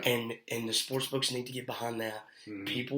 People watch golf. You can't tell me that there was the Waste Management Open was just this past weekend a party. That's what Talladega is. Yeah. That's what Daytona is. Those people there, those states, you can gamble in them. Yeah. You can't tell me that if you're not putting together top 20 finishes, you're going to do great. Yeah. And so that's my whole bitch fest about that. So what I got right now, if it works out, and you're going to be surprised by this one. I'm sure I will. Okay, well, let me back up a little bit. So FanDuel, you can only bet winners right now. I assume that They'll open up top 10s. They will open up top 10s. They'll FanDuel probably be normally assholes and wait till the duels. They will. Yeah. They will. They'll wait till the duels, and literally it'll be the night. It'll be Saturday if they still race on Sunday. And it'll be Saturday night, Sunday morning when they come out. They do matchups. The matchups are stupid too. I mean, they are. Yeah. But they'll do matchups, and they'll let you do probably they'll let you do top 10s on FanDuel. They normally don't do top 5s on FanDuel, but DraftKings does top 5s. So that's kind of where I pull from because they have top 5s up right now on DraftKings. Leads me in to my first one, Jimmy J, top 5. I know. I knew you'd be surprised. Dude. Yeah. Plus 850 right now. Okay. Plus 850. I mean, you don't know. You don't know. Yeah. If he qualifies, Okay. You say he's plus 850. he's plus 850 right now. For the win. So what's for top 5. Before top 5, what I want to know before we get into it, and you might not know. So if you place that bet today, and he doesn't make the race, do they give you your money back? That's a good question. I do not know because I would imagine that. I would imagine it was voided. Yes. Yeah. But because he has to start the race to finish top 5. Yes. Yeah. So if he doesn't start, it would. Okay. I would assume it would be like that's injury. I mean, dude, he's won the Daytona 500 more than once. Yeah. Yeah. And like you said, Toyota is in the right spectrum right now to really make a case. And they might be like, hey, let's push. I mean, if Jimmy wins, you're not taking a playoff spot. No. Yeah. So that's what I got. We're gonna keep track of these, but to me, that's a 1-uniter. You're 1 unit on that right there. That's my big money. I really feel decently confident in that, and I know it's plus 850. I mean, $1, that's $8.50, right? Yeah, you win. Yeah, $10 Yeah. is 85. So I mean, that's not bad. that's not bad at all. And That's 8 units. I can't stress enough that it could happen. Yeah. No, it definitely could. So, from there, another Toyota driver Okay. had a great ending to the 2023 season. Bubba. Yeah. Bubba, I'm with you. great, Yeah. great plate Super racer. Speedway, yeah, Yes. for sure. Could definitely see him. I mean, the load that it would take off his shoulders if If he could start this season with a win, I think you'd see like all those. he could win 3. Dude, because I'll tell you right now, and there's Bubba haters Yeah. at the wazoo. Yep. But dude, he had a bunch of races, and some of them were pit crews, some of them were strategy, whatever. But I'll be completely blunt. He gave some away. Yes. Texas, dude, he gave them away. But it took Chase Elliott 3 years of giving it away and looking like a fool. Mm-hmm. These guys are good. I can't stress enough. You got to learn how to lose them to win them. Mm-hmm. So, And- yeah, that'd be huge. And That'd be huge. he's plus 1,800. What? Yes. Bubba's plus 1800. Plus 1,800. Worse odds than Jimmy. Yes. Well, Jimmy's top 5. Jimmy's Oh, top Jimmy's 5. top 5. So, Okay. yeah. Let me make a note of that. Yeah. Okay. So It's Jimmy's a top 5, not a straight out race so winner. Bubba's plus, one more time. 1,800. 1,800. Dude, I think that's Race a steal. winner. That is a steal. That's a steal. Now I'm again plus 1,800. That's half a unit for me. Okay. That's half a unit on race winners. That's crazy. Or tough. I would just be like, I'm glad you're doing this because that'd be bullish, dude. I put $10 on it. Yeah. To me, whatever your unit is, I'm saying half a unit on that. And again, as you get into sports gambling and especially in racing, you gotta be strategic. Yeah, You gotta be units, I'm sure. watch your units Yeah. and don't be afraid to bet the favorite. as we know, Kyle Larson wins a shit ton of races. Yeah, he ain't winning Daytona. No, right he's now. not. Right Don't now. you? Daytona is the best time to take 6 to 8 units straight off the cuff. Maybe not put them up, but put half of them out there. Mm-hmm. And if you hit one of them, the odds are insane. Yeah, you're looking good. You're looking great. Yeah. If you could start the season off with a win, so I'm saying JJ top 5, Bubba race winner, and another just absolutely dog, and I couldn't pass up his odds right here, Brad K. Dude, I'm all for that, dude. Brad K plus 1,200. Let me tell you why Plus I think 1,200. that's such a great bet. Is it was the Daytona playoff race last year that Mhm. Busher won. Yep. And the first thing he said when he got it was like, "Thank you, Brad K." Yeah. And I mean, that's super sweet. Not taking anything away from Busher, but Brad is owed one. Yeah. Right, and we've got a third RFK car in there Mm-hmm. that I guarantee you, when they're sitting in the meetings, they're not saying, "Hey, David Reagan, how do we win this race?" It's David Reagan, how can you help the 17 or the 6 win this race? Yes, So, 110%. yeah, I think that's it. So, not to cut you off, what was his odds and what are you betting? Plus 1,200. Plus 1,200. And that's that's just Daytona odds? I mean, that's Daytona odds. Okay, that's just Daytona how they work. odds. Yeah. They're maxed out. Yeah. So because anything can happen, everyone's odds. So like, of course, you'll have Corey LaJoie's odds are practically boosted because he's talked about this before that when he goes to an intermediate track, his chances of winning are like less than 2%. Yeah. Daytona track, but we can get another time. But that same style of driver, his odds of winning are less than 2%, and then you go to Daytona, they double. They jump up to over 5. Yeah. So Brad K has proven that he can win. He's one of the best to do it. Yeah. Plus 1,200, whole unit on that. I'll give you a little backup there. So there's a analytical guy. He used to have a podcast. It's kind of where I got the whole idea of the episode edition. Mm-hmm. But there used to be this podcast called Positive Regression. There's a guy named David Smith, and he did analytics. And he does math on everything, dude. Like, smartest guy I've ever seen. And he did a whole algorithm of the prime age of a NASCAR driver is 39. Ooh. That's when they hit their peak. That's when they get the best results. Unless you're Jimmy Johnson. No, I think his 39 year was like... Was it good? I think it was good, yeah. I mean, knowing Jimmy, the odds are in the championship year. Yeah, that's fair. But, that's fair. So, all that being said, just to give some credibility to David Smith, he had this podcast, right? He had racinganalytics.com. That's kind of like a hobby, passion project of him. He was a scout at one point back when you didn't need money to play. Mm-hmm. Brad Keselowski hired him to work at RFK as an analytical guy. So this guy's got an office in RFK just to, like, actually have merit behind what we're trying to figure out. Yeah. He's got the math, right? So he is the one that said prime age is 39. Do you want to take a guess how old Brad Keselowski is? Is he 39? He's 39. Let's go. I'll put a little legitimacy behind that bet because I think it's a good one. I'm always going to bet Brad. I got Brad right here. He's not my top driver. Yeah. But he's up there. I think he's a good dude. So a full unit plus 1,200 on Brad K. Yeah. Okay. Yeah. Those are my 3 big dogs. I'll probably, I know you guys may not see it if you're going to be listening to this, but I'll probably, when it comes out, top 10s.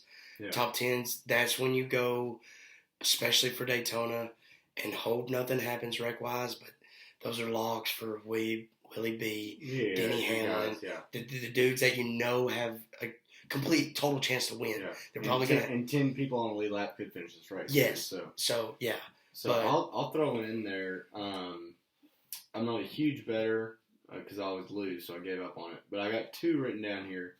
I'll start with the first one, and I don't know, and you may not know either. Can you bet on the pole?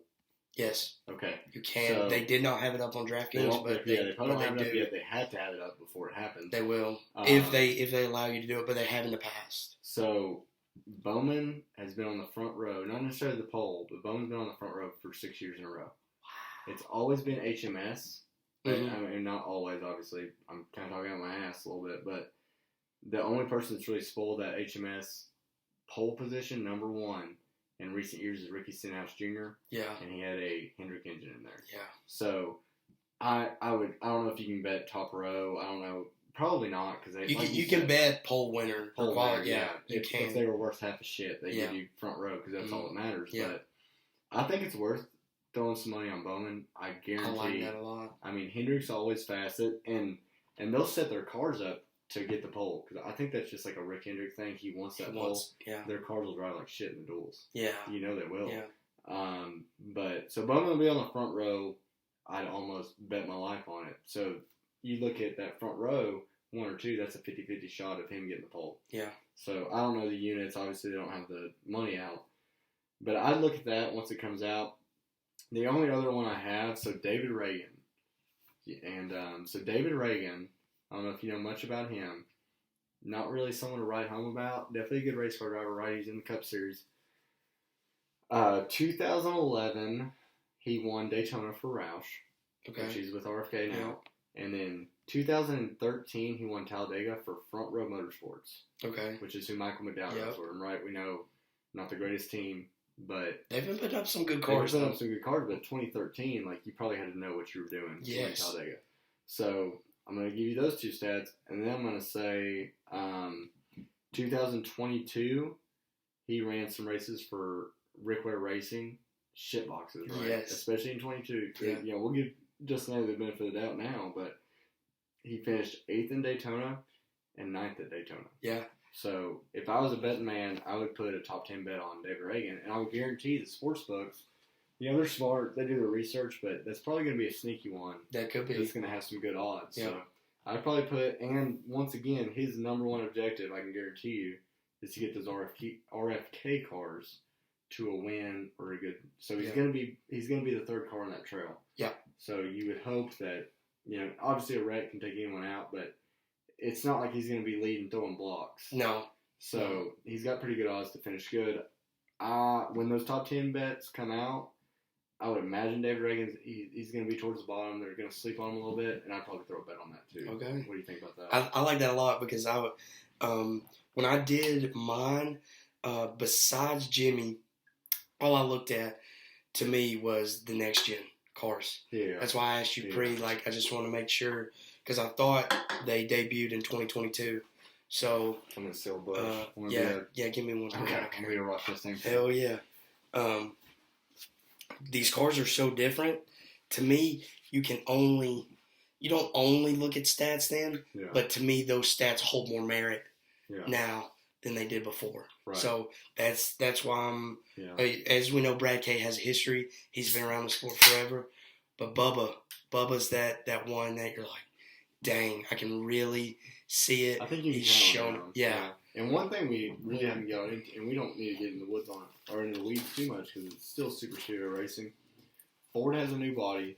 Have you seen the fenders on that Dark Horse Mustang? Yes. Dude, like, you could cut glass with those fenders. Yeah. And so kind of how they do that is they put all those cars through the wind tunnel, and as long as the drag coefficient is the same, so as long as it's pushing the same amount of air, the same resistance. It doesn't matter? It doesn't matter. Okay. Now, they're engineers, right? Neither one of us are engineers, if y'all haven't figured that out by now. But there's got to be some advantage to it. There's got to be a reason those, and I think the Dark Horse maybe like the actual production car, maybe it kind of looks like that a little bit from what I've seen, but like it's egregious. Yeah. Like those fenders are up there. Toyota switched to their new Camry body, which the old TRD Camry, like the Cup car, looked really, really cool. Yes. But now it's like really rounded, almost like a Gen 4 car, like your Kevin Harvick car here. So they're hoping, what they're saying, nobody knows, is that those bumpers will line up a little bit more. Put that on the top of, they have 8 cars now, I think I said. 4, 2, no, they got more than that. Yeah, they got the 4, the 2, and then 3 legacy cars, so they got 9. 9, yeah, 9. So if their bumpers line up, good, you know, that you got something there too, so. But it's, like you said, it's hard to know. We're at Daytona. Yeah. And maybe when we see some mile and a half, we'll know if there's some aero advantages there, but you know, Ford or Toyota might come out. I don't see much from Chevy because they didn't change.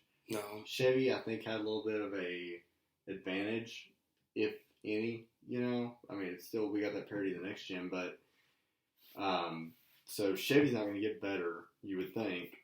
Ford and Toyota, if they're going to put all this money and research into a new body, you'd think they're going to be better. So kind of, which looking back at your bets, you know, you went Toyota, Ford. Yeah. And so I think you're right on line there. I mean, I think the only Ricky won it last year in a Chevy, but yeah, but I think they had the advantage then too. They did. But once again, I can't stress enough. You know, it's Daytona. Anything can happen. Yeah, it's all about we who might wrecks out. Justin Haley winning next week. Exactly, and exactly what you said. All these bets change if there's if they end it halfway. Yeah. If they make halfway, no telling what could happen. It's not looking good to even get it in Sunday, but so all right. Well, I guess we'll go into some season predictions. Run a little long. We'll see how. I'm good with it though. Yeah. Keep it going. I think it's good conversation. So. All right, season predictions. We got some hot takes, hot seats, and schedule changes. Which I'll pull up the schedule. Okay. While you kind of get into some hot takes and who you think's in the hot seat. I would say again, it's one of those things. Like as far as exactly who comes to mind for me on the hot seat. To me, I look at these big teams. Mm-hmm. So instantly it comes to mind Chase Briscoe of Stewart Haas. Okay. I wouldn't say they got bigger problems in here. I know. That's what I'm kind of leading into is that I'm just saying dudes that showed that they could win and then it fell off the face of the earth. Yeah. Granted, we cup win. Yeah, and but like you said, we can kind of trace Stewart Haas's whole team back to big problems. Yeah. I mean, clearly they have changed their culture. Yeah. They're just a bunch of racers. That's their thing. Yeah. But the only dude that was doing anything worth a damn for them was Kevin. And now they don't have Kevin. Now they don't have Kevin.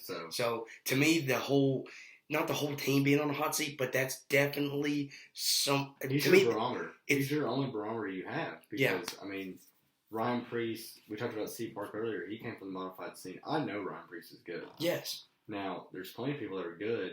Are they cup level talent? I don't know. I mean, Ryan Preece has won Xfinity races. He's won truck races. Mm-hmm. He got a pole at Martinsville last year. Yeah. Which was, I mean, in a dog shit Stewart Haas car. That shows you how good he is. He's carrying that car. So, yeah, I don't know. I've got a couple. I don't want to cut you off. Did you have some more hot seats there? No. I was just going to wrap up saying, like, Stewart Haas definitely, I wouldn't say Chase Briscoe in particular on the hot seat, but the team as a whole definitely has, to me, was one of the premier teams in the sport. Yeah. They were part of the big three. Joe Gibbs, Hendrick, them. Yeah. They're right there. And Joe Gibbs and Hendrick still right there for me at the top of just being the best. Probably never going away. Never going away. And for the longest time, I thought Stewart Haas was the same way. Last year, like, really set them back. Like 2311 was better than them. Trackhouse was so much better than them. All these two-car teams. That's like, I mean, I don't think I'm being crazy saying that's like Ford's number one priority. Is that? Oh, yeah. So I think that's why it's the people. And I don't know if you saw it, but Tony Stewart basically made some, I think he went on Sirius XM and he was like, we are changing our culture. We're not accepting this standard. Mm-hmm. And if things don't change, like, we will make changes. Yeah. So imagine you're an engineer at SHR. You're like, which you already knew, shit wasn't right. Yeah. But, like, now it's in the public. So. Yeah. Now when the boss man's saying it out loud, it means something. Yeah, so I think they all know. We'll see what they do. I have a handful of hot seats, and I'm a little bit of a hater, too, so I'm willing to call people out. Daniel Suarez. Dude, that was number 2 for me, yeah. 19th in points last year. Yeah, horrible. And, I mean, that Trackhouse started, they were one of those teams that came in because of Next Gen. Mm-hmm. Next Gen got put off, so 21, it was just Suarez. Just like 2311, it was just Bubba. Yep. Both of those years I don't count. Yeah. Because they were with an alliance with someone else. They were basically buying another team's cars just to get to Next Gen. Now, Bubba got a win at Talladega in 21, so, like, that was probably best case scenario for them. Yes. Daniel Suarez did, I'm not going to fault him for that. 22, he did get a win at Sonoma. Yeah. Great.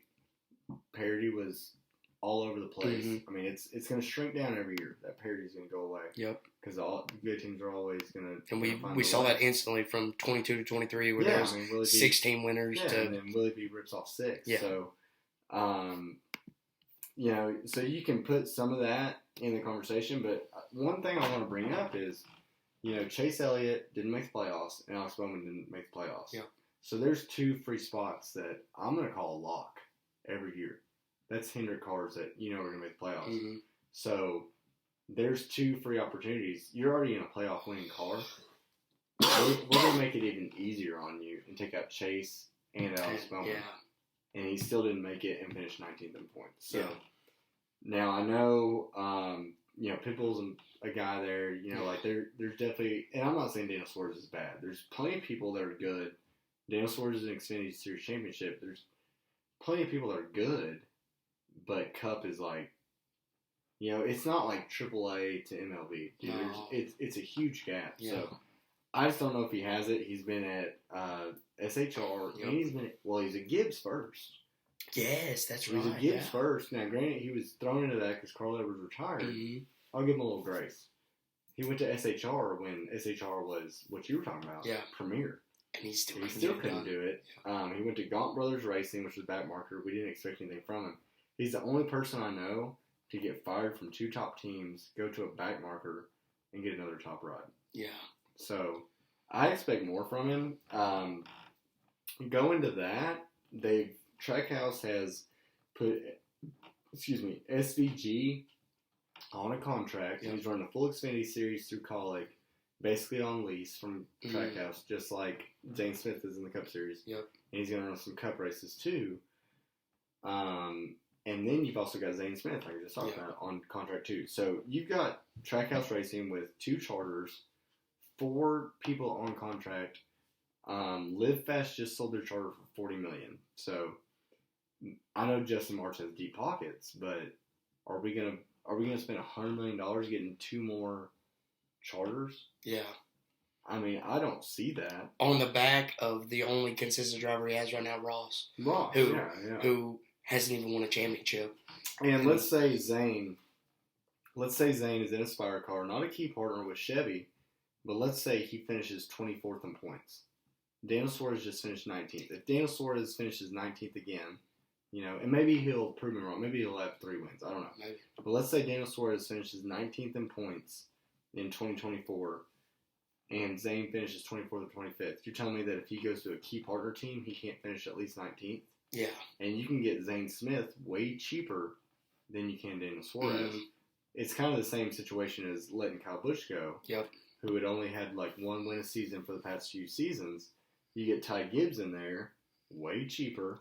And he's going to do the same. And you think, hey, he can maybe win a race. If he doesn't, whatever. But, you have a really good chance of him getting the same results. You're playing to the future. You're playing to the future. Zane has so much of a bigger upside. Yeah. We know who Daniel Suarez is. Yeah, and that's what I think is kind of cool about how this Cup Series is forming is there's still a lot of pay to play. I don't want to say that that's gone away, but we're almost watching these guys run it like there's a salary cap in the NFL. Yep. Can I get the same results at a quarter of the price? Yep. I'll pay him later. Mm-hmm. So, Daniel Suarez for sure, hot seat. Harrison Burton, Jesus Christ. Dude, he should have been gone last year. I don't know if you know this, but that's a Penske car. Yeah. That's a Penske car. And I don't care what you say, it is built in the same shop next to the 12, the 22, and the 2. It's a Penske car. Now, Roger Penske, billionaire. Yeah. With a B. Wood Brothers Racing has been around forever. Now, they were amazing. David Pearson back in the day. And then they went through down. They couldn't keep up. They were on that old school, we can trick the cars out. It was still affordable. And in my opinion, and what I think it's a pretty valid analysis is Wood Brothers Racing was going to go out of business. Yes. What did Roger Penske do? He basically, it's his 4th car, but he's preserving that name. Because Roger Penske's a good dude like that. He's holding on to their legacy. Right. Because fans love that. Right. Now, do they have the best engineers, the best pit crew? Probably not. No. But Ryan Blaney was in there in 2017 and won a race. Yeah. That's the last Matty D almost won. Matty D was, decent. But, the last legitimate driver they've had was Ryan Blaney. Yeah. So, Cup champion. I'll give you a little bit of the doubt. Maybe he's a fringe playoff guy. In 2022, he finished 27th in points. God bless. Okay, rookie year, right? Rookie year. It can only go up. 2023, 31st. Wow. 31st, dude. I mean, this is a guy, I think he's got 4 Xfinity wins in a Gibbs car. Yeah. Once again, I talked about Brandon Jones earlier. I mean, in a Penske car. well, Brandon Jones in his No, Xfinity- yeah. you know, My bad. but you know what I'm saying? That's right. Like, you should win an Xfinity Yes. Gibbs car. Yes. Like, They're the best. By all means, Ty Gibbs won his first race in a Gibbs car. Yeah. So, hot seat for sure. Now, Penske treats that, in my opinion, it's either like a developmental guy he wants, or it's a pay to play. And I think Harrison is like a 50-50 on that. Yeah. So He's both. he's both. So if he's not producing, I mean, good God, dude. 31st in points in a Penske car. We'll see where that goes. My last, well, I got 2 more. The last one, I promise will be quick. Cindric, 24th in points. Yeah. Now, he won the Daytona 500 in 22. First next-gen race. Yep. I don't know if you know this, but he's, you know, like, he was an Xfinity god. Yeah. No, if you look at his stats, they're ridiculous. And, like, he comes from a road racing background. He should be great at road courses. So you think, okay, he's new, he's young, he's getting used to it. He should at least shine on road courses. In a road course car, he's not showing it. No. So He's fallen off the map. He was literally 2022 was, besides Joey, he was there. Like, as the top Penske driver in all reality. Maybe not stats-wise, but as, like, being competitive. Well, he was in the playoffs. Yeah. Automatically for winning that 500. So, you know, we kind of overlooked him a little bit, but I do remember him having some good runs. But, dude, he was at the fucking lunch in 23. Yeah. His dad is the president of Penske. We all know that. Yeah. So, but it comes to a point. I mean, we saw that with Cole Custer. His dad's the president of SHR, and they moved his ass down back to Xfinity. So, I think they'd have to do something. Now, I don't really know. You know, Ford doesn't have the greatest developmental program, so I don't know who you backfill the seat with. But, I mean, Roger Penske has a standard, and it ain't 24th in points. No, it ain't. It ain't 24th in points. No. So. I mean, both these other guys have qualified for the playoffs past two championships with Penske. Yeah. And I'll tell you right now. And the other one's not even getting into the playoffs. Yeah, I'll tell you right now, Penske hasn't had the best cars the past 2 years, but they've willed their way into winning. I mean, right, wrong, or indifferent with the playoff format, the record books will say that Penske has won the last 2 championships. Yep. And Austin Cindric was 24th in points. Yeah. So. My last one, I'll be quick because I'm an absolute hater on this guy, Austin Dillon. AD, yeah, I knew you were coming with AD. I was waiting. Good God, dude. Yeah. Good God. I mean, if you really, I'll let you dive into him, but I'll give you, AD has been absolute dog shit ever since I started watching in 2017. Always has been, dude. And just seeing what he says, how he carries himself, he is an absolute douche. Absolutely. I mean, it is ridiculous how much weight that he thinks he has pull in, and he shouldn't, because he has nothing to show for it. I mean, nothing. They've gotten rid of, you know, I think this is a little bit before Austin Dillon, you know, they fired Jeff Burton. Yep. They fired Ryan Newman. Yep. Daniel Hemrick was in there for a year. Tyler Reddick wanted to stay at RCR. Yep. And RCR dicked around so much on re-signing Tyler Reddick. Yeah. Tyler Reddick, pretty damn good driver. They dicked around so much on re-signing him that he went to Toyota. Yeah. But Austin Dillon has never once, like, been on the hot seat. So, I don't know what you do. I think we finally got rid of Ty Dillon. Yeah. And you can say he did it his own way. Where everywhere he went in the Cup Series, there was an RCR alliance. Yes. So he wasn't really doing it his own way. No. Now he's going to. Was it a bit more difficult for him? 100%. Sure. Yeah, but he was never that good anyway. No. Now Ty Dillon took Matt DiBenedetto's truck ride. Yeah. Which is not a great truck ride anyway. Which, in my opinion, is great for Ty Dillon because he has something to fall back on. Yeah. Well, we're not that good, and I think for the longest time, Austin Dillon could always say, "Well, you know, RCR's not that great." Tyler Reddick came in there. Tyler Reddick won 3 races in 2022. Rowdy came in there, won 3 races. Between 2022 and 2023, that 8 car has 6 wins. Austin Dillon in his career has 4. Wow. And he's been doing it, I think he was a rookie in 2014. Dang. And they're a key partner of Chevy. I mean, you can tell me they're off, and I know that's why Kevin Harvick left, is because he said the equipment isn't where it is. Yep. Obviously, that was right, because he went to SHR and lit the world on fire. Yep. But at some point, you got to think, do we have the right drivers to give us the feedback to get us where we are? And that kind of goes into what you're saying about SHR. Yeah. You know, with Chase, if Chase Briscoe's the leader, how much can we rely on his feedback? Yeah. And that goes into, Austin Dillon. Now they've went through Tyler Reddick. Great. They fumbled the bag on that one. Mm-hmm. We've got Rowdy now, and it makes me wonder what Kyle Busch thinks. If you want to get my take on it, I don't think Kyle cares. He's there to race in above average equipment. I don't know if I'd They're go. a key partner. They're definitely a key partner. No I don't know. excuse. There's no excuse. Their rides are really good rides. He could win 3, he could win 4, or he could win 0. Yeah. There, and to him, he is there to cash a paycheck. And to me, if he really wanted to, I mean, his name is going to be in the record books for forever with the pace that he put on and how many wins he had so rapidly.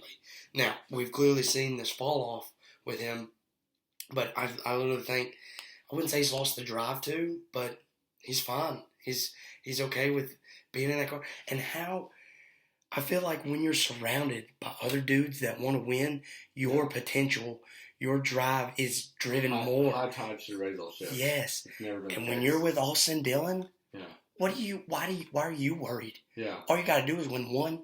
Yeah. If you win one race a year at RCR and you get fired, there it is right there. Yeah.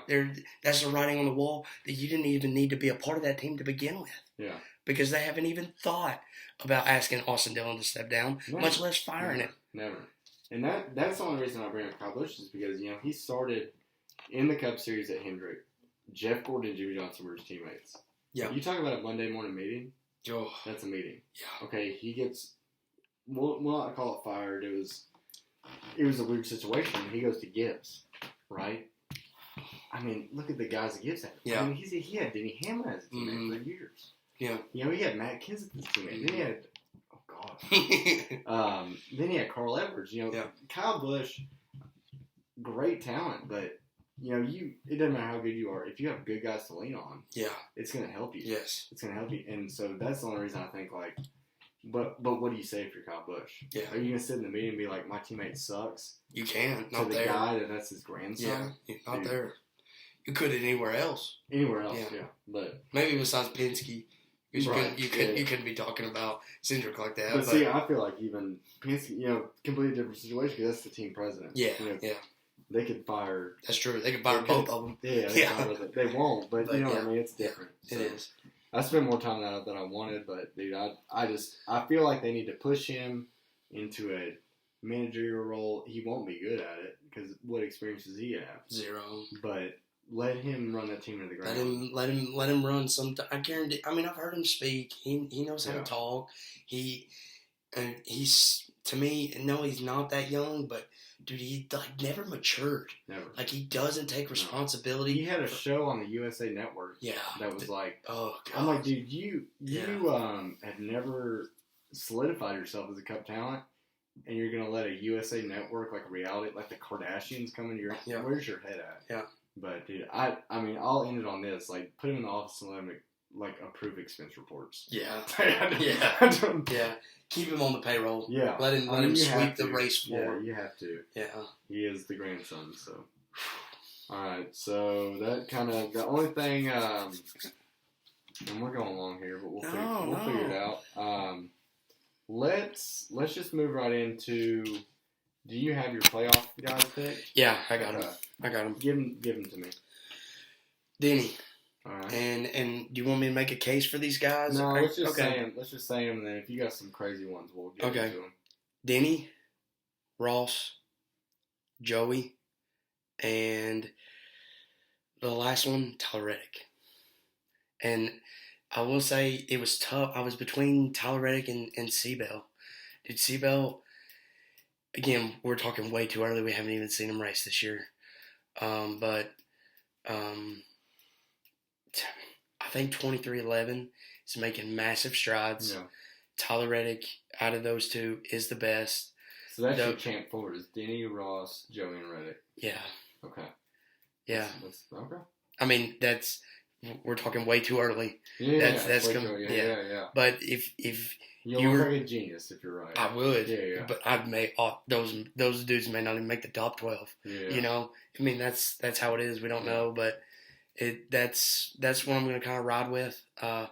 If you want to be honest, I think Denny's time is dwindling. Now. It's now. It's going to be gone. If he wants to get one while he is a active driver and not be a team owner that wins one, because I definitely think he has real potential to be a team owner that wins a championship. For sure. I mean, he has set himself up to really. I think that team gets better when he retires. Yes, I think you're 100% right too. But I also know, as Denny Hamlin being one of the more vocal guys of the sport, has shown that that's what he wants to do, is he wants to win a championship. Yeah. And he has all these accolades, and when it goes down in history, and we'll get into this other times, but as far as Hall of Fame goes, to me you have to win a championship. I think Denny's still a lot. I think you got Mark Martin in the You do, and again, it's just another thing. But you said it, Joey, the Daytona 500, the championship. Yeah. I mean, so it's like if he wants to do it, he needs to. Did your computer go dark? Oh yeah. We'll plug that in. No, you're good. I'll keep talking here, but yeah, go ahead. Denny's got to do it now. This may not really go back to our hot seat discussion, but because he does win races, but at the same time, as Joe Gibbs, the owner, how long do you let this man drive your car? And this is another bitch fest I'll get on in a different episode because we don't have time to get into it today. But team owners and active drivers, to me, are a whole scenario in NASCAR and in any sport that's never been really talked about. And I have maybe an odd take on it, and I need to get your feedback about it. But to me, it's like, sticking your hand in the cookie jar, too many times, or just being there. Like, you want the best for your team, but as the owner of this car, you want the best just for him. Yeah. So then he needs to win now. He needs to win and retire. And off in the sunset. Yes, that's exactly what he needs. I think you're exact. I literally think that's the only reason he's sticking around. Yeah, is to possibly win that. Joey had a rough exit to this past year's. It's an even numbered year. Yeah, and I know that's your king stat right there. Yeah. So, odd number years are not Joey's.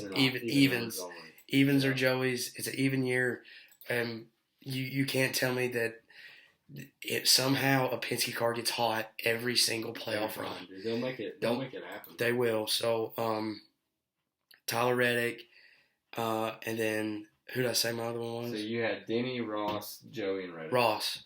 And he's just gonna bully his way in there, I'm sure. Yeah.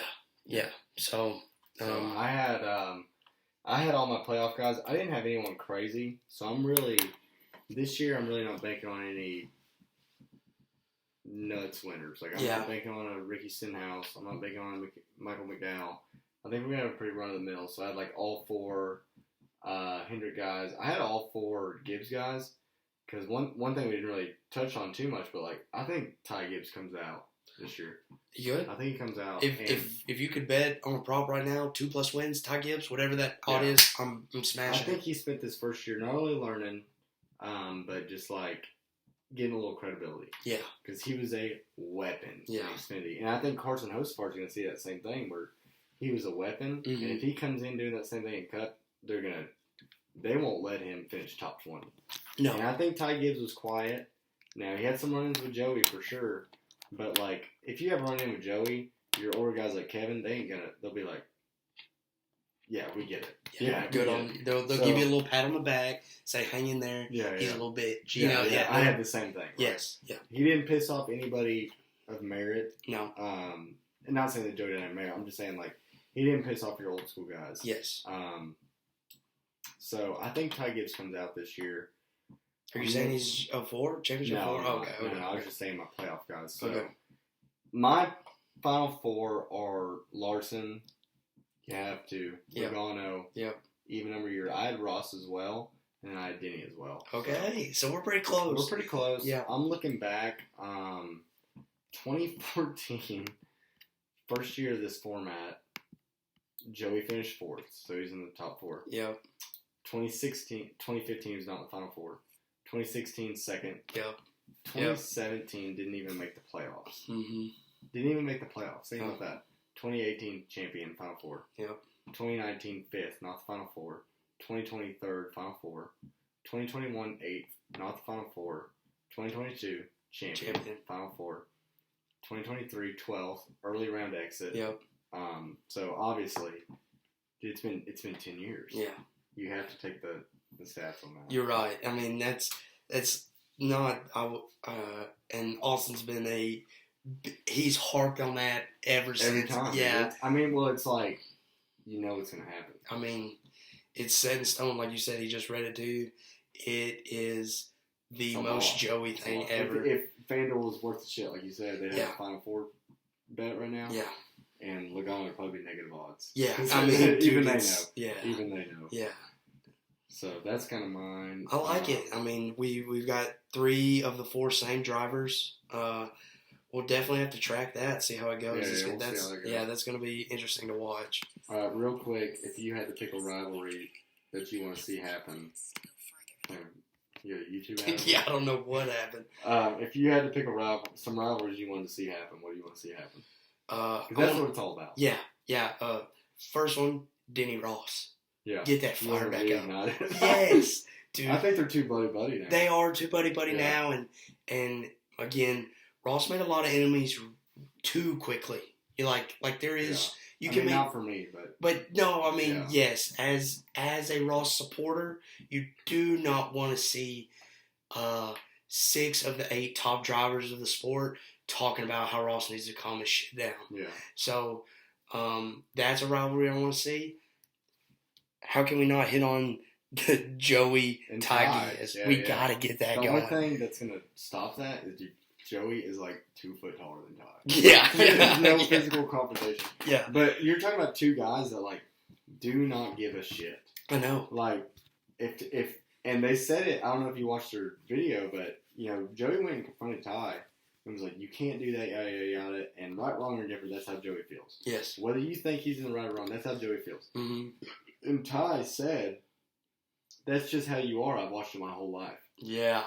And you know what Joey said? Keep watching. Dude. And that's a guy, and there's plenty of guys that are like, I'll wreck you up. Joey means it. Yeah. Joey means it. And you know who's going to give it right back? Ty Gibbs. Ty Gibbs. They could absolutely, that could screw up his little streak that I'm talking about. Yeah. Him and Ty Gibbs could just absolutely demolish each other. Yeah. Every time. So that's one I want to see. You mentioned Denny.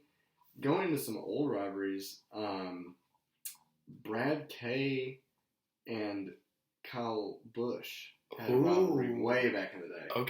Okay. And they've kind of they both grown up, right? Yeah. I'm talking when they were in their 20s. That'd be cool to see. That was.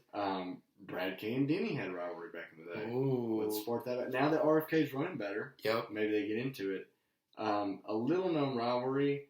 Kyle and Denny were teammates for a long time, right? Because there was an all-star race way back in the day that Denny wrecked Kyle.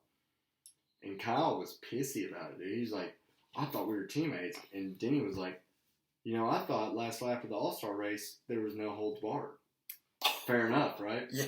And then Denny went, Denny used to be even more wild than he is now. Yeah. He went in the meeting and was like, somebody's got to be the leader of this team. And it ain't going to be Kyle. And they had a beef, man. They had a beef. And after the clash, Kyle finished second in the clash. Yeah. And they said, did you think about maybe getting into Denny and moving him? And Kyle said, of course, it's Denny Hamlin.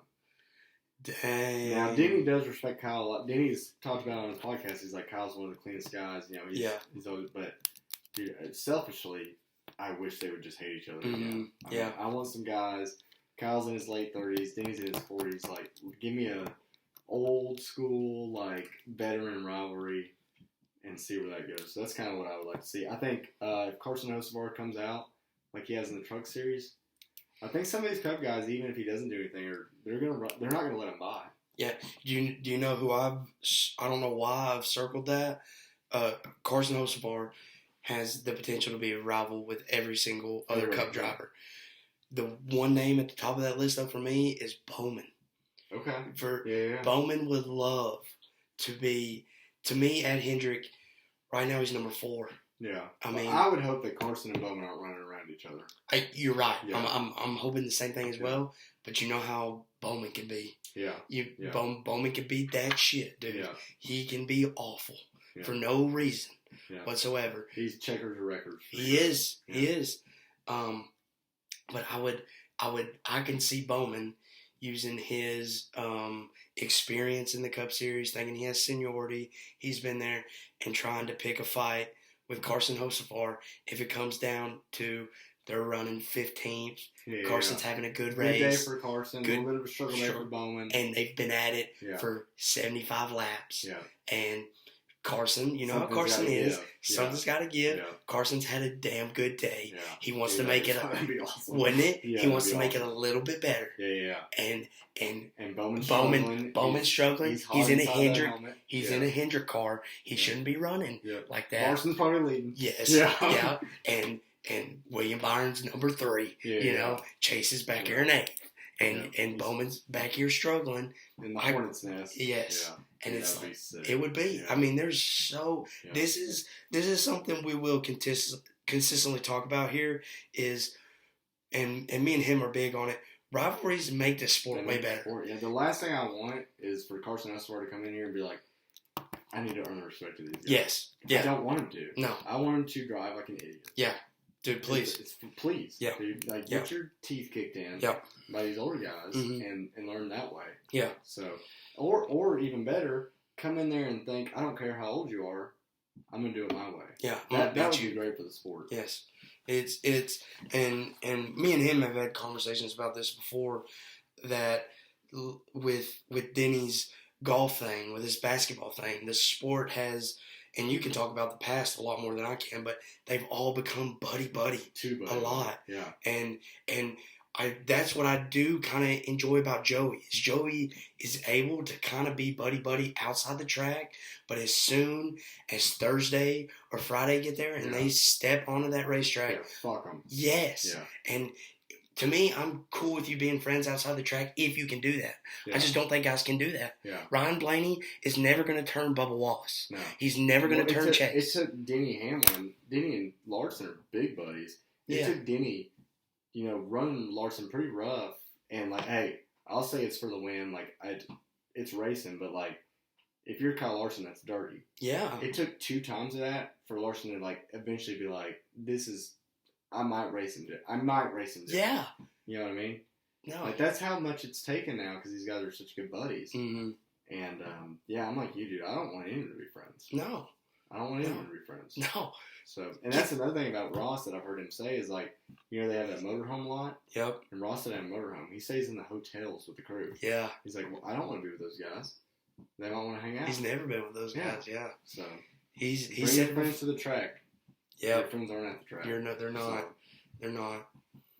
But all right. Well, we'll try to close this up. We'll skip our stupid questions this week. So kind of real quick, what was your favorite, Daytona 500 memory? We'll kind of do this every week. Favorite one. Yeah. It was probably the first one I ever watched. Okay. If we're being honest. 2017. Austin lived with 3 other dudes at the time, and he had a party. Invited. Dude, what was that dude's name? Blake. Like, oh yeah. He invited me. Yeah, he invited me, Blake. We had another buddy, Travis, there, who doesn't give a shit about NASCAR to this day. Yeah. And that's where I fell in love with the sport, man. Yeah. Honestly, that day on your couch, he had a little and the Daytona's always around the Super Bowl. He had a party for Daytona, and it was a blast. Yeah. And it was it got me hooked. Okay. I'll pick a little hipster pick like I did at the beginning of the year. 2004, 3 years after Dale Earnhardt died, Dale Jr. won the Daytona 500. Wow, yeah. I mean, once again, storybook. Yep. The number three and all that. So, won't go into too much into it. He won the July race that year. And then, it took his dad 20 years of trying. And, like, dude, Dale Earnhardt, everything happened to him. He had, like, flat tire last lap. One year he had a seagull. Oh, my God. You can't make it up. No. And Dale Earnhardt, if it wasn't the 500, like, he won all his dual races. The July race, he always won at Daytona. Like, he was amazing at Daytona, but that 500 he couldn't get. Yeah. And it only took Dale Jr., I think that was his 5th try. Wow. 3 years after his dad died, he won the 500. So Yeah. It's hard to beat that. All right, we'll close it out here. We've been going for a while. And we'll do this every week, too. Where are you watching this week? Where are we watching? I think. Where are you going to watch the race? I think we're watching it at Mel and Ron's, maybe. Okay. So, a couple of our friends in Oak Ridge, Yeah. I believe. Fans. Yeah. Who are big Toyota fans. They're big Toyota fans, so I'll be wearing. A rare breed. Yeah, I'll be wearing my Ross gear, and hopefully, the Watermelon Man can bring one home. I want to see a damn watermelon smash week 1. Yeah, that'd be great. Yeah. Okay. So I will be at the track. Yeah. I gotta go for work, so we'll see. Kind of something we've been like hinting at. Forecast does not look good. No. But so I gotta work it. I'm not sure how much of it I'll get to watch, kind of with my job and my responsibilities. But we do have a suite. Brag. We got a suite. Okay. yeah, we got a suite. Not sure how much I'll get to watch. My dream scenario here. Nobody else wants this, but my dream scenario is that it rains out Sunday, and then all the customers of my company that'll be there, their flights are already planned, so they're leaving out Monday morning, they're gone. All the people with my company, they don't really care about racing. They're just working it. They're there. Yeah. We will still have the suite because they're not going to take the suite away from me if they have to delay the race. And then it's just like me in the suite. Yeah. So that's kind of my dream. I'm probably one of the few people that kind of wants it to rain out, but it seems like it's going to rain out. I checked; it was like 80% all day. Yeah. Yesterday it was like 60%, quitting at 1, which would give them time to dry. It would. But now it's like 80%, pretty much all day. Well, it's Florida. Yeah. Dude, it changes. It's gonna rain. It's gonna rain. It changes by the minute. We might get a window, but. Yeah, we'll see. What we'll hope for is that it goes the distance. That's all I gotta say. I want it to go the distance. I don't want it to go halfway. And it's weird, there's been other Daytona 500 races where, they'll do their best to get it in. So they want that full 500. It's 500 for a reason. So that's where we'll be. That's kind of what we think about everything. And I'll let you close it out. Let's go, man. Hope you enjoyed the first episode. Drop the green. Enjoy the race. It's the 500. We'll see you back in a week. Have a good one, guys.